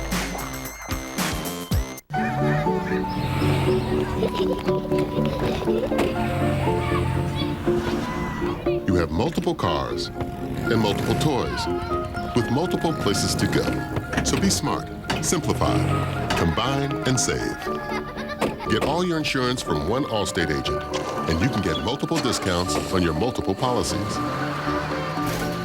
Simpler is smarter. That's Allstate stand. Are you in good hands? Walk right in, sit right down. Baby, let your hair hang down. Walk right in, sit right down. Casey Kane here. Enter the Ultimate Man Cave Makeover at GreatClips.com. Great Clips. ABC Thursday, January 21st, from the network that brought you Grey's Anatomy. Will you switch bosses with me? I'm partially naked here. Oh, relax. I've seen hers and you're like my sister. 5 of the nation's brightest legal minds will discover the real world requires more than a degree. Let's not make that a thing. You guys are brilliant. Don't feed them. Makes them unmanageable. ABC's The Deep End series premiere, Thursday, January 21st at 8/7 Central on ABC. ESPN, the new home of the BCS. Sports Center, join us after the game. We're live with Pete Carroll and our game day crew for a complete breakdown of tonight's BCS title game. John Anderson, Scott Van Pelt. Hope you'll join us on ESPN. Vince Young and Colt McCoy side by side. They were side by side 4 years ago here when Vince staged that dramatic fourth quarter victory over USC. Now they are on the sideline, and they're going to go empty. Texas has Goodwin split out to the right. Gilbert will come underneath. Shipley makes a very fine catch on a first down. And Herbie, he's getting a little more comfortable throwing the ball here. I think he's settling down, and Greg Davis has done a good job of adjusting to what he's more comfortable with, how they're going to attack the Alabama defense. And you and I, at the break, both agree. Marquise Goodwin, Jordan Shipley, these guys have the ability to hit a crease in man-to-man coverage, and they can take it to the house and put you right back in a position to have a chance to compete in this game. Goodwin is at the top of your screen, not looking in that direction, coming out of the backfield for what a terrific catch there by Trey Newton. Well, Trey Newton has a bright future for this Texas offense as a running back. People are very critical of their inability to run the ball, but I don't think that's a reflection necessarily of Newton. I think he's going to be a great player. There's a penalty flag.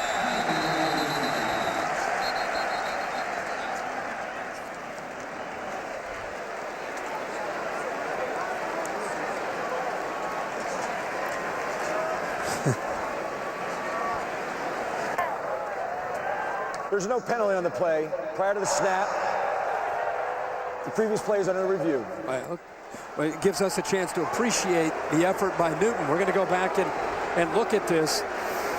It happened pretty quickly.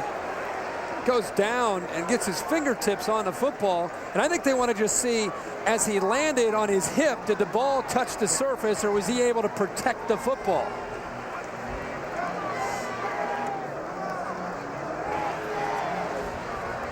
So this will be probably the best look at whether or not the ball's secure. Based on the looks that we just saw, that play should stand and should set up a third and short. You know, Herbie, we have a moment. We need to congratulate the Rose Bowl folks on the 2 games that they've had here. As you look down tonight, 94,906. Our great crowd. Of course, we were jammed for Ohio State's victory over Oregon. So it'll be third and short.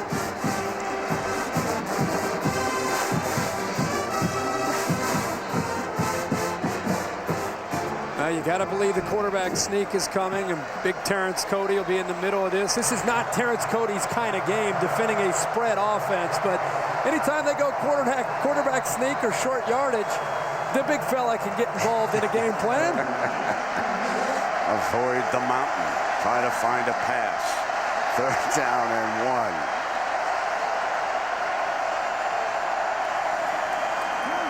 That's not high percentage when you go in there. There's a penalty flag this time.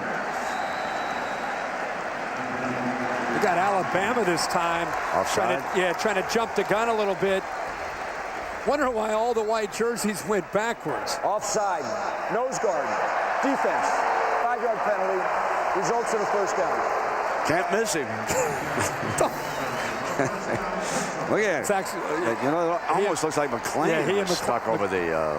McClain had cheated up into that between the guard and the center, just trying to shoot a gap, and it worked, but he just jumped a little bit early. All right, let's see if Gilbert can get this offense going again. Looking for Goodwin and Shipley. Has time and couldn't find a receiver quickly enough. He brought down Washington again, and it will be second down. Boy, it can close so quickly when that door starts to slam. He's looking off to his left to Shipley, but Shipley's unfortunately trying to go up against Kareem Jackson, and he can't shake it. Kareem Jackson is all over him, and eventually there's nothing that the young quarterback, Garrett Gilbert, could do with the football.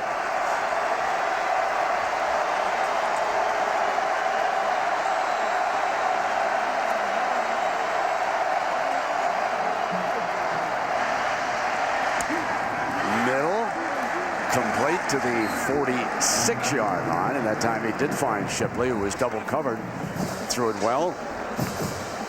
That is a lot of traffic in there to the middle of that Bama defense. They've had a lot of success on third down with the tunnel screen.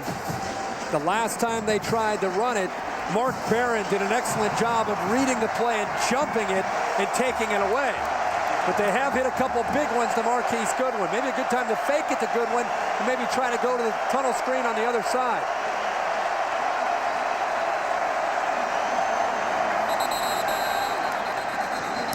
They've been a false start in the middle. False start. Number 63 offense. 5-yard penalty. 3rd down. Michael Huey.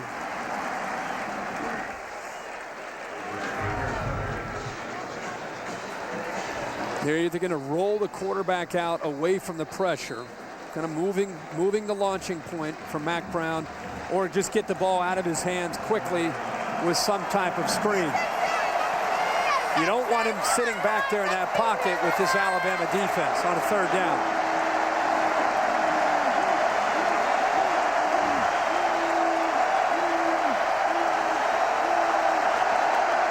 He's got to hurry. Got it off. And fires a beautiful ball to Shipley for a 1st down. Barron was the defender, and it was a fine throw to Shipley for 13 yards. All of a sudden, Garrett Gilbert's looking like a seasoned veteran, walks up, sees the coverage that he wants, makes a little adjustment, gets the matchup to Shipley, and calmly steps up, maneuvers well in the pocket, and makes a nice throw to Shipley for the 1st down.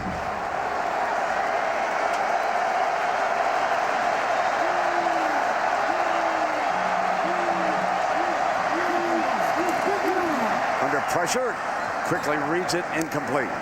Got it off though when he saw the heat coming. Yeah, that's okay. I mean, when you're not only trying to execute, you're also trying to work with the clock. Here comes McClain closing in on him. I mean, imagine he showed up at this stadium today, looking around at the San Gabriel Mountains and cheering on old Colt, thinking about, boy, Colt, you're going to go out in style, win a national championship. All of a sudden, 2nd series. Hey, rookie. You're in the ball game.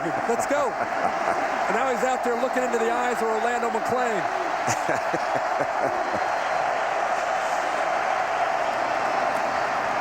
Here's Gilbert with time. Steps up into his throw. They've got another 1st down with Shipley. Boy, Shipley's starting to feel pretty comfortable here, going up against this defense and getting some matchups in his secondary where they can take advantage of his quickness. This time it was against Mark Barron. Earlier it was against Justin Woodall. I believe Shipley has a fabulous future as a slot receiver in the National Football League. He's a Wes Welker type of guy in the NFL. Question. 1st and 10.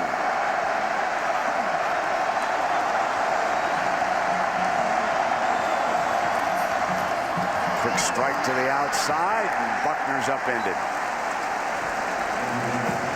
Alabama is doing everything that they can to disrupt the rhythm that this young quarterback Gilbert has all of a sudden found. This time they decided to bring Arenas on a blitz, so it's different looks. They're rushing 3 and dropping 8, and other times bringing pressure, but the young man continues to read the defense properly and making good decisions with the football, but he's got to finish this drive. 2nd down and 13, Whitaker becomes one of his receivers. He is split out to the left as they spread the field.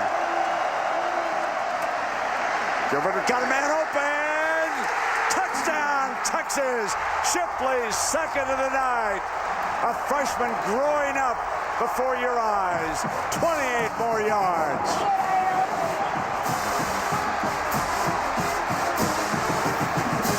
He saw one-on-one coverage with his best receiver against Robbie Green, the sophomore. There was some confusion in the secondary from Alabama. You can see Green in the background turning around. He thought he had safety help. And how about the freshman recognizing the one-on-one coverage, puts it up in the air where Shipley can make the catch. His 10th catch of the night for 122 yards and 2 touchdowns.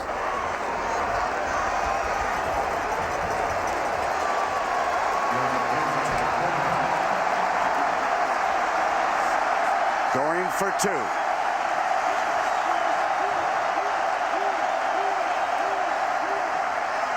Middle. Got it. Complete. Buckner.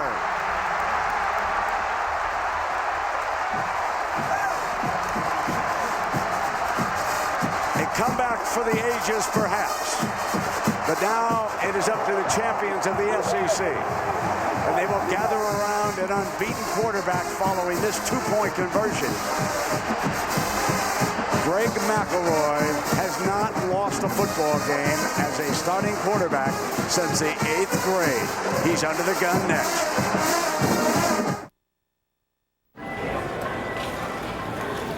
Excuse me, is this the returns line? Yeah.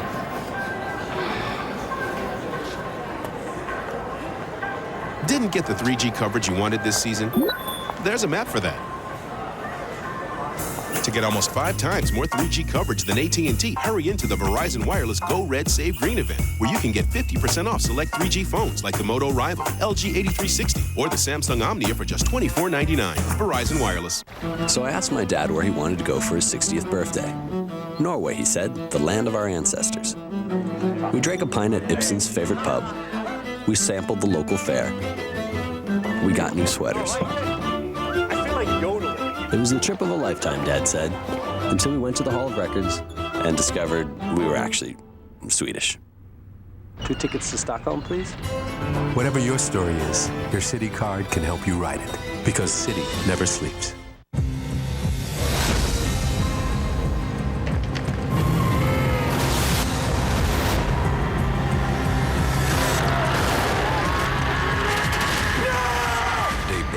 Rated R. In theaters tomorrow. They don't like commuting, but they're excellent drivers. They completely ignore the escalator. And even though they live like there's no tomorrow, they already have plans for tomorrow. Big plans. That's the Ultra Life. Michelob Ultra. 95 calories, 2.6 carbs, and exceptionally smooth taste. It's the superior light beer, perfectly balanced with the Ultra Life. ESPN's coverage of the Citi BCS National Championship game on ABC. Brought to you by Citi, proud to present college football's biggest game. Warner Brothers Pictures' Edge of Darkness, starring Mel Gibson, in theaters everywhere January 29th. Dr. Pepper, drink it slow, doctor's orders. And the Home Depot, more saving, more doing. That's the power of the Home Depot. Well, just when you thought the coach's trophy presented by Dr. Pepper was on its way to Tuscaloosa, the Texas Longhorns have fired back. Jordan Shipley had only 1 catch in the first half for 5 yards. In the second half, he's had 9 catches for 117 yards and 2 touchdowns. The short kickoff again. Fair catch at the 34. When we talked about Bama's going to take some chances and bring blitzes. It's going to leave Shipley right here one-on-one with a safety in Robbie Green. There's some confusion. Green ends up coming up. I think he expected Woodall to be over the top to help him out. And how about the hit that Garrett Gilbert takes right here by Courtney Upshaw, showing his toughness. And who's his #1 fan right now? The starting quarterback, Colt McCoy, cheering him on. Greg Davis calling plays, and now the Heisman Trophy winner Mark Ingram returns for Alabama. Number 22 is back in the backfield. Alabama scoreless here in the second half. Texas has put 15 points in this comeback bid since the intermission, scoring their first touchdowns of the game in the second half. Play action, McElroy, first down, drops it in underneath to Ingram. Ingram out to the 41-yard line. McElroy back on the field as a linebacker, Herbie. And Jim McElwain now is going to try to mix up and try to maintain the balance that they had tried to have earlier in the first half. They've been very, very conservative with the big lead, probably anticipating that their defense could hold on even with the conservative game plan on offense. But all of a sudden, the freshman, Garrett Gilbert, has caught fire. Now Alabama's got to get back to being more aggressive with their play calling.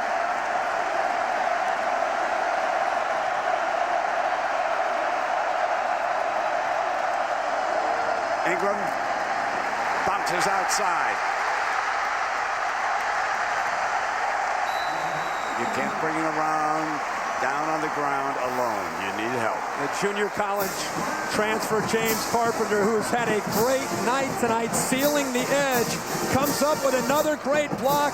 You also have the big tight end Colin Peak.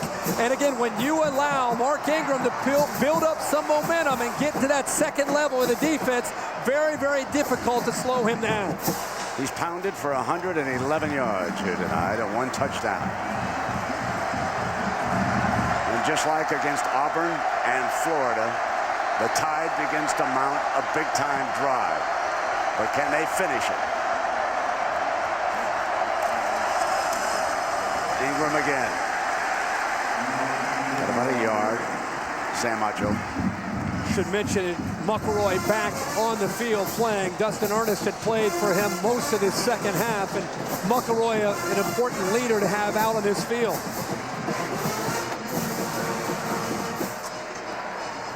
Ingram's mom watching there in the middle, the black and white coat, Flint, Michigan. 2nd and 9.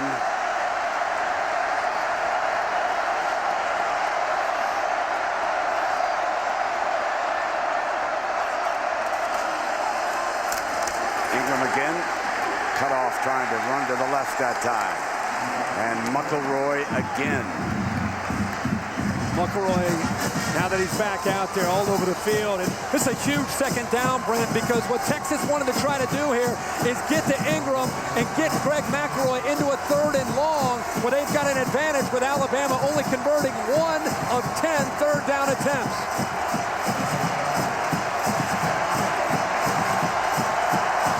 Third and 8.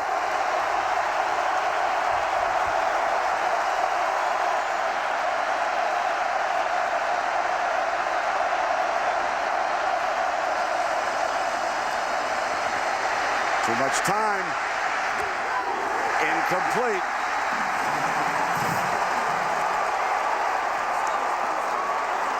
Aaron Williams, the defender. Will Muschamp always says, I want to affect the quarterback. Look at Greg McElroy losing ground. You see how he doesn't trust what he is seeing? It's because of what Muschamp is doing, creating confusion. He has nowhere to go with the football. But when you see a quarterback losing ground, that's what Will Muschamp means when he says, I want to affect the quarterback. Fitzgerald versus Shipley again. The half, Texas.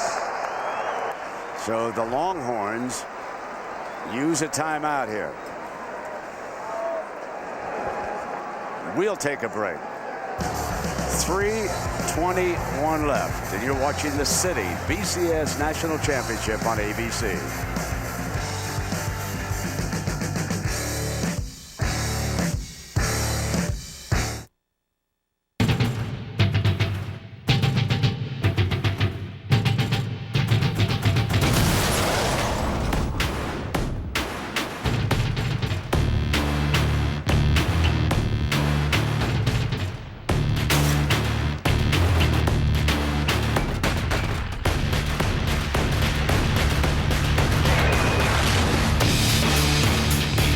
Together, survive together. Army of Two, the 40th day. Rated M for mature.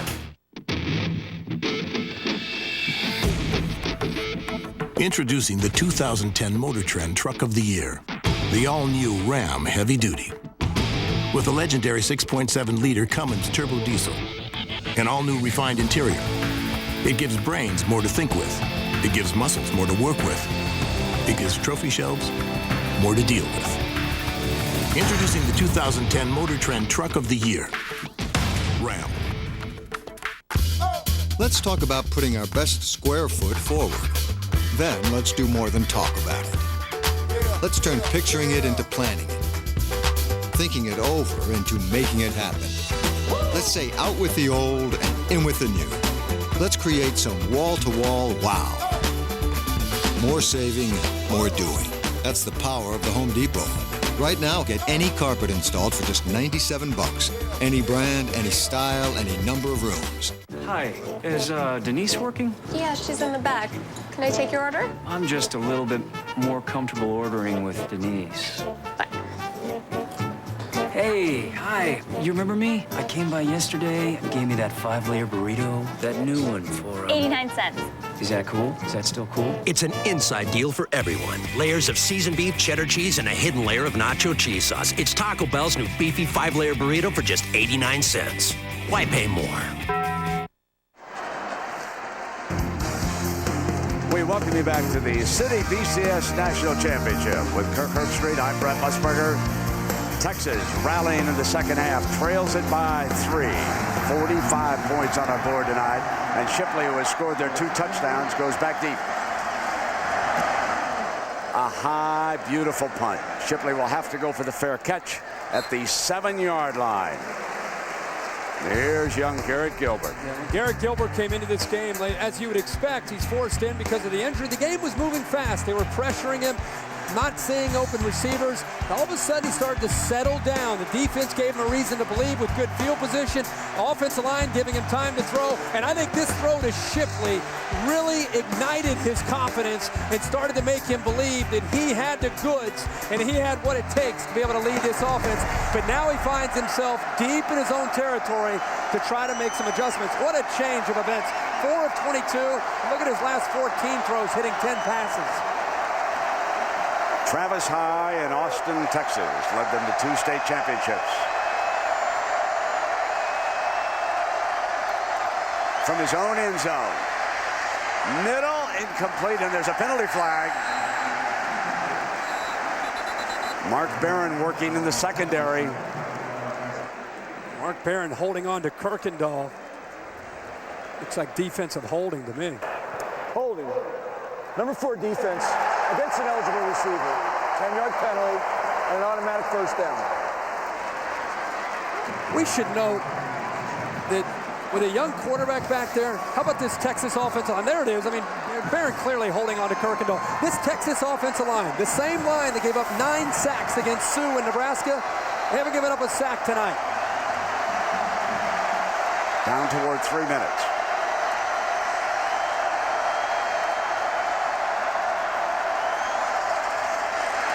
Gilbert fumble. Ball's loose. Bama's got it at the 3-yard line. The defense for the Crimson Tide. Great time to call the blitz. Eric Anders comes off the left edge of the offense, the blind side. And just when I said they haven't given up a sack, Alabama dials up the blitz, and Anders makes it home, his 6th sack of the year. Upshaw recovers it. Anders coming in unmolested, and Gilbert never felt it. The young man, by way of San Antonio, Texas, lights up the Longhorns in the final 3 minutes. He's played a brilliant football game.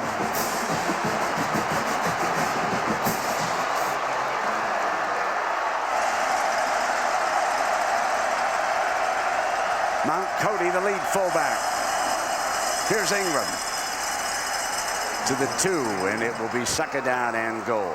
Important for Texas not to lose their swagger here. I know it's a big turn of events, but Alabama in these situations, they've not always been able to capitalize and score touchdowns in the red zone. It's something that has haunted Greg McElroy and the Crimson Tide offense. You know they're going to come in there with the big running back, Mark Ingram, but Texas, if they're able to hold them to a field goal, obviously they're still right in this football game.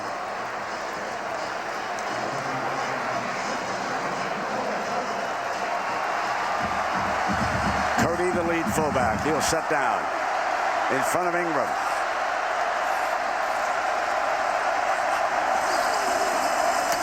Ingram stopped. It'll be 3rd down and goal from the 1-yard line.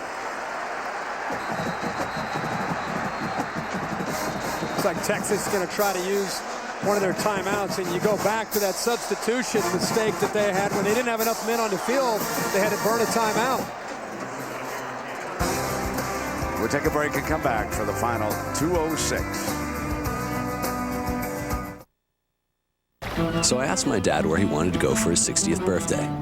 Norway, he said, the land of our ancestors. We drank a pint at Ibsen's favorite pub. We sampled the local fare.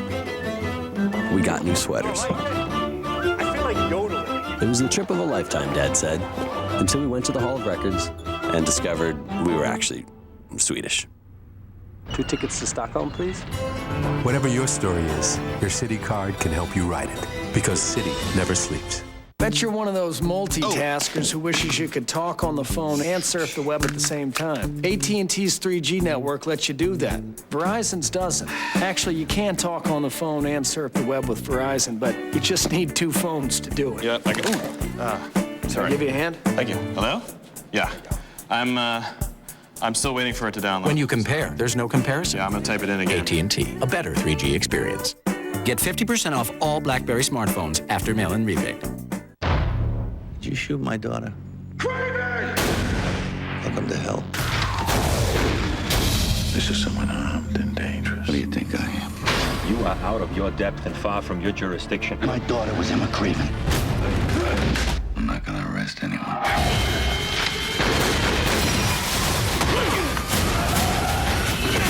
Edge of Darkness. I'm the guy with nothing to lose. Fasten your seatbelt. Rated R. Starts January 29th.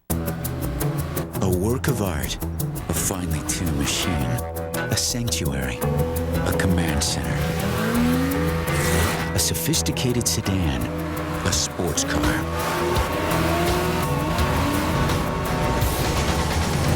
Nissan Maxima, the ultimate dual threat. Now get $2,000 cash back or 0% APR financing when you purchase a 2010 Maxima.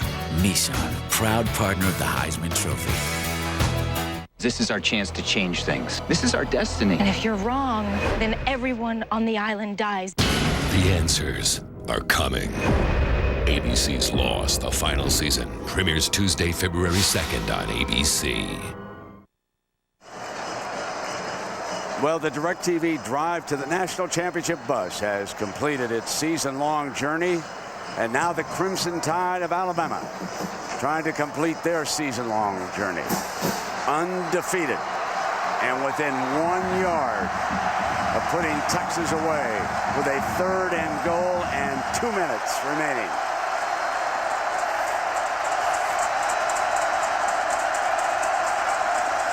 Cody leads Ingram. Ingram battles, second effort, touchdown. His second of the night. Shonda, his mother. And we hope that Mark Sr. was able to watch. He, of course, has been incarcerated up in New York. He's awaiting final sentencing. He stays in constant touch with Mark. Passes along coaching tips to him through Mom. It's our turn, baby. It's our turn. And when we talk about all the Heisman Trophy winners who have struggled in the BCS championship game, you will not include Mark Ingram in that list. He came up huge here tonight. Shook off a hamstring cramp, whatever it was, down on the sideline. Yeah, and the touchdown, very fitting way for Alabama to put the seal on this, because you said it, second effort from Mark Ingram. And how many times in 2009 have we seen that very thing by Ingram? Initially feels a little bit of a presence from Texas, but fights through the corner Aaron Williams and eventually lunges in for the you would think, again, the touchdown that puts this out of reach for Texas. And in a night where they got conservative, didn't ask a lot from Greg McElroy, ended up 6 of 11 for 58 yards, they turned to the running game, and the tandem tonight of Ingram and Richardson.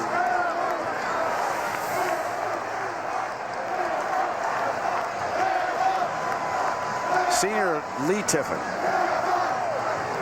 as they await the review upstairs.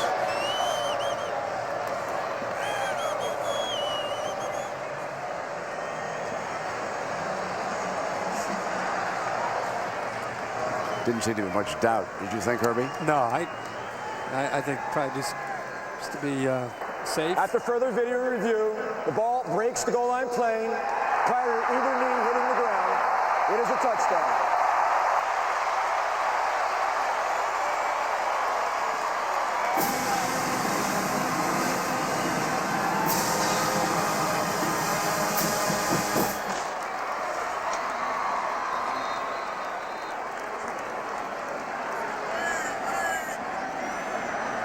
So here's Tiffin. Fitzgerald will put it down. Tacks on another point. 2 minutes away from a national championship. They dialed up the blitz at the right time, created some confusion on the left side of the Texas offensive line. Upshaw comes up with it inside the 5-yard line. And 3 plays later, the big guy, the Heisman Trophy winner from 2009, Mark Ingram, into the end zone and puts the Tide up by 10.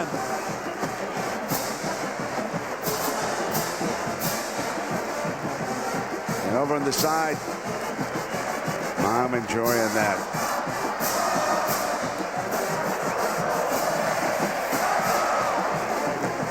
So Texas turned it over 3 times, and Alabama scored 14 points. One of them intercepted pass for a touchdown, and there are so many outstanding players on this Bama defense, you hardly know where to begin. Marcel Darius, he intercepted the ball, ran for a touchdown, knocked Colt McCoy out of the game. Lorenzo Washington came up big. Eric Anders moments ago. Orlando McClain has played big all night long. Corey Reamer on that blitz, one after another. And many of them are coming back next year. And with this win, Herbie, I predicted Alabama in some polls will go off as the preseason #1. I don't know how they can't be with the players that they have coming back. Dante Hightower will be back from his injury. They'll probably lose McClain to the NFL, but I'm with you. I don't know how you can't have him up at #1 with everything they have coming back. Well, a reminder now that ESPN will kick off Super Bowl week in South Florida on Sunday, January 31st. McDonald's presents the 2010 Pro Bowl. How's that for a doubleheader? Go down to Miami, watch the Pro Bowl, stick around for a week, and catch the Super Bowl. You a fan of the way they've moved the Pro Bowl? I like it when it's in Hawaii myself. But I think, you know, for a little change of pace, and for the business it's going to bring to South Florida. What do you do with all the players in the Super Bowl that can't play in the Pro Bowl? They don't like to play that game anyway, between you and me. Stepping away, Gilbert. So, Colt McCoy. And when you think about this year, ladies and gentlemen, remember how the season began? It was Sam Bradford. He was the reigning Heisman Trophy winner. There was Tim Tebow. He'd won a Heisman at Florida. There was Colt McCoy. There were the three great quarterbacks. And now think about what happened. Sam Bradford injured against BYU, knocked out by Texas down there as we watch this play unfold with Gilbert. And it's intercepted at the 30-yard line. They get down. The clock will continue to run. That championship trophy is headed back to Tuscaloosa. Well, let me go back about those quarterbacks. And then Tim Tebow suffered that serious injury. I think it was in a concussion. Maybe it was Kentucky where he hit his head. And then here tonight, Colt McCoy in the national championship game. Just an unbelievable turn of events with 3 marquee quarterbacks. Yeah, no question about it. And obviously in the championship game, you hate to see Colt go down. Really been impressed with Gilbert here. He just locks in and didn't even see Javier Arenas throws it right into his chest.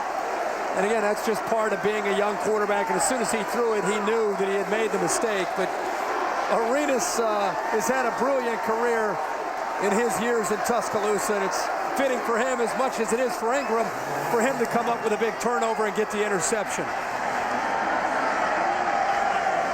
It's been a long time between championships as Richardson comes in.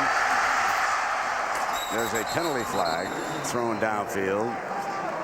And you think about Nick Saban.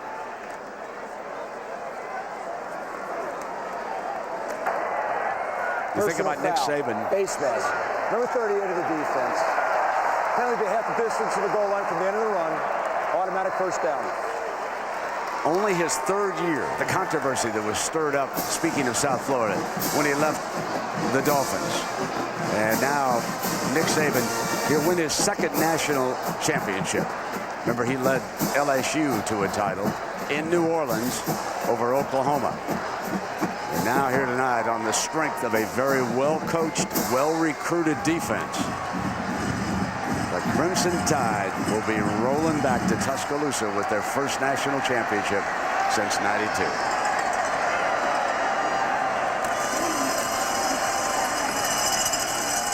And when you think of these two as Richardson battles toward the end zone, You think about these two coaches, Herbie, they are not going to have to dial up a loan anytime soon. These are two of the highest salaried in the country. There's Mac Brown, 2009 salary. And look at what Nick Saban came up with tonight, a little $400,000 worth of extra sugar. Now, that's going good. That's not too bad, is it? He's a big individual winner tonight. And there's Mac Brown, tough night, but team certainly did not quit. They deserve very high marks for hanging in here in the second half.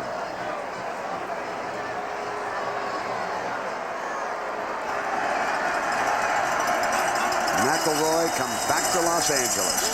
Richardson barges into the end zone, his second of the night.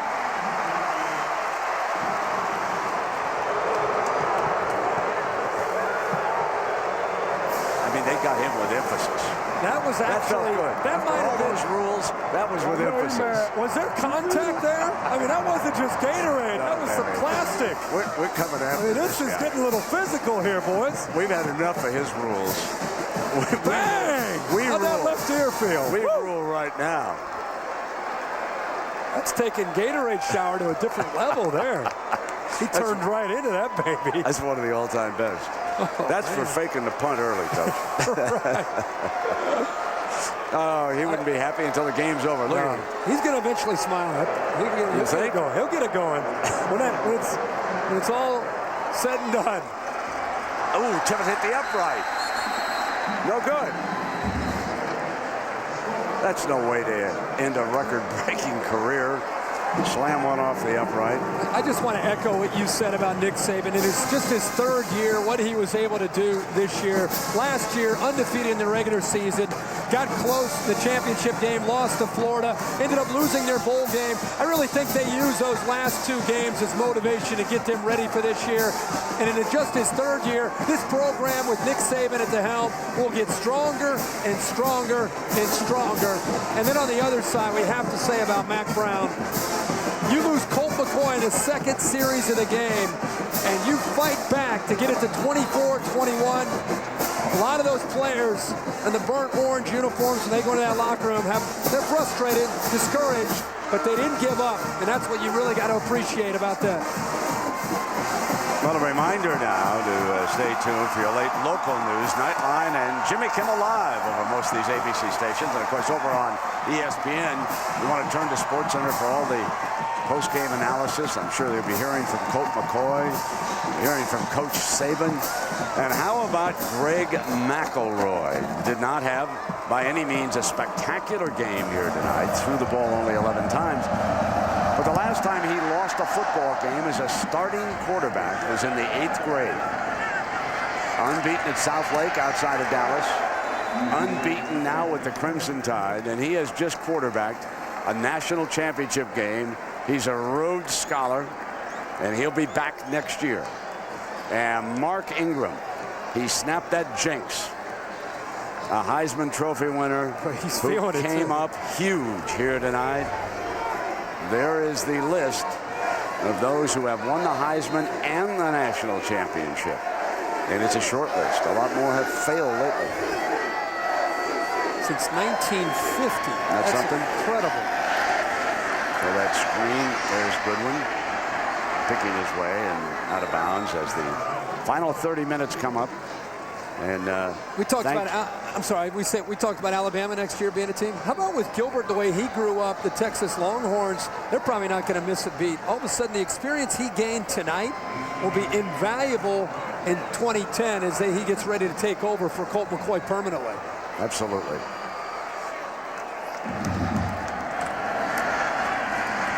Gilbert. Deflected and intercepted.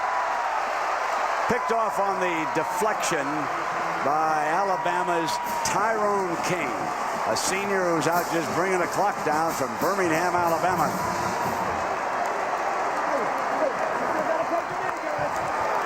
So now he's got to go back and get that championship cap off. Yeah, he had the national championship hat on, and he's pretty fired up. Playing high school football at South Lake Carroll, one of the perennial powers, not just in the state of Texas, but really respected nationally. You can imagine this is a little bit extra sweet for Greg McElroy.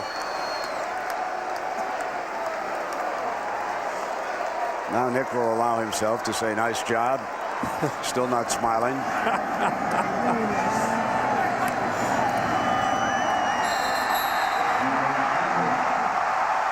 That'll do it.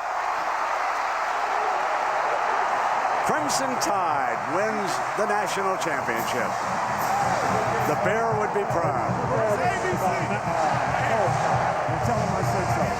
Man, that guy's got a great team.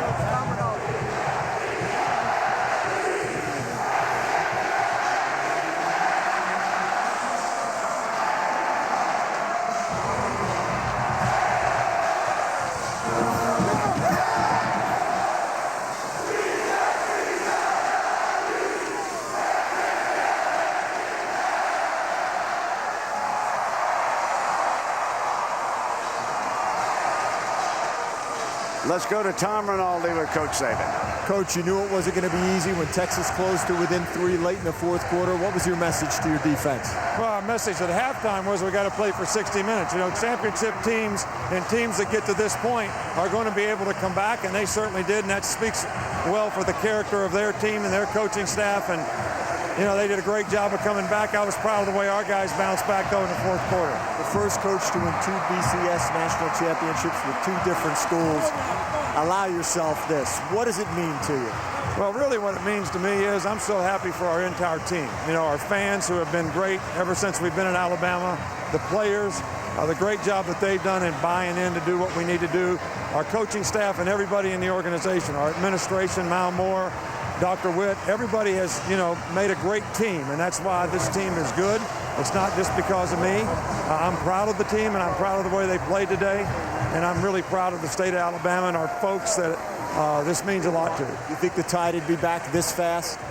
Well, I never had a timetable for it. We just try to do what we need to do every day from a process standpoint to get better, and I'm really proud of the way our guys competed today. The process and now the result. Congratulations, Nick. Lisa Salters now. Thank you, Tom. I'm with Texas quarterback Colt McCoy. Colt, what was it like for you to watch this game, your last game in a Longhorn uniform from the sideline?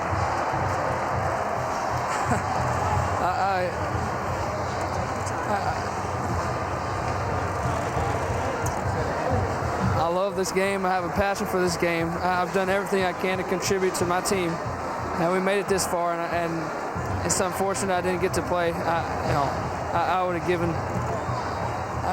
I'd have given everything I had to be out there with my team. But congratulations to Alabama. I love the way our team fought. Garrett Gilbert stepped in and played as good as he could play. You know, he did a tremendous job, and I always give God the glory. I never question why things happen the way they do. God is in control of my life, and I know that nothing else, I'm standing on the rock. What have doctors told you about the extent of your injury to your shoulder?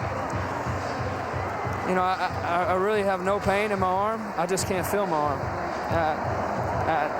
It wasn't a painful hit. I've taken that hit over and over my whole life. Playing this game, I know you're going to get hit. I guess I got hit the right way. You know, like I said, I'm not in pain. My arm's dead. You know, it feels like I slept on my arm, woke up, and it's dead. So, I don't know. Well, it's been a pleasure watching you these last 4 years. Best of luck to you in the future, Colt. Thank you. Thank you. Congrats to Alabama. Tremendous football team. Thank you. That's it over to Tom Rinaldi. Tom. Thanks very much, Lisa. Here with Mark Ingram. Mark, I know it was a very, very difficult game for you. I know you're in some pain right now. Heisman Trophy, national championship. How do you describe the journey of this season? Just the whole entire organization, from the top to the bottom. That's all we work for. We set that goal in the beginning of the year, and we work for it, and we deserve it. I don't think anybody in the country worked harder than us, and we just played a great game today. And I got to give credit to the entire team, because it was a team effort, and I could have did it by myself. I know your dad was watching you tonight. What message did you send him with how you played? Man, I love you, man. We did it. We did it. You're number one, baby. I love you. There's a proud son to a proud father. Congratulations, Mark. Brent?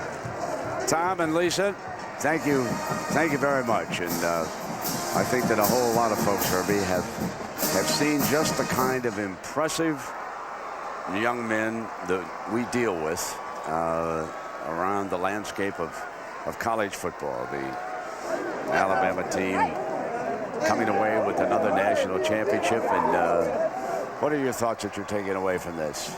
Number one, Alabama played a nearly perfect game when they played Florida because that was a real goal for them. I really wondered, I think a lot of people wondered, could they recreate that same magic and intensity? And they were able to do it. They were also able to take advantage of the opportunity when McCoy went down. Give Texas all the credit in the world for not going away and quitting and fighting back to get it within a 3-point game. But at the end of the day, the champion in college football this year, very, very deserving that it's the Alabama Crimson Tide. Exactly. Well, they still have the presentation of the Coach's Trophy presented by Dr. Pepper when we continue here tonight on ABC. Broncos and their days in the American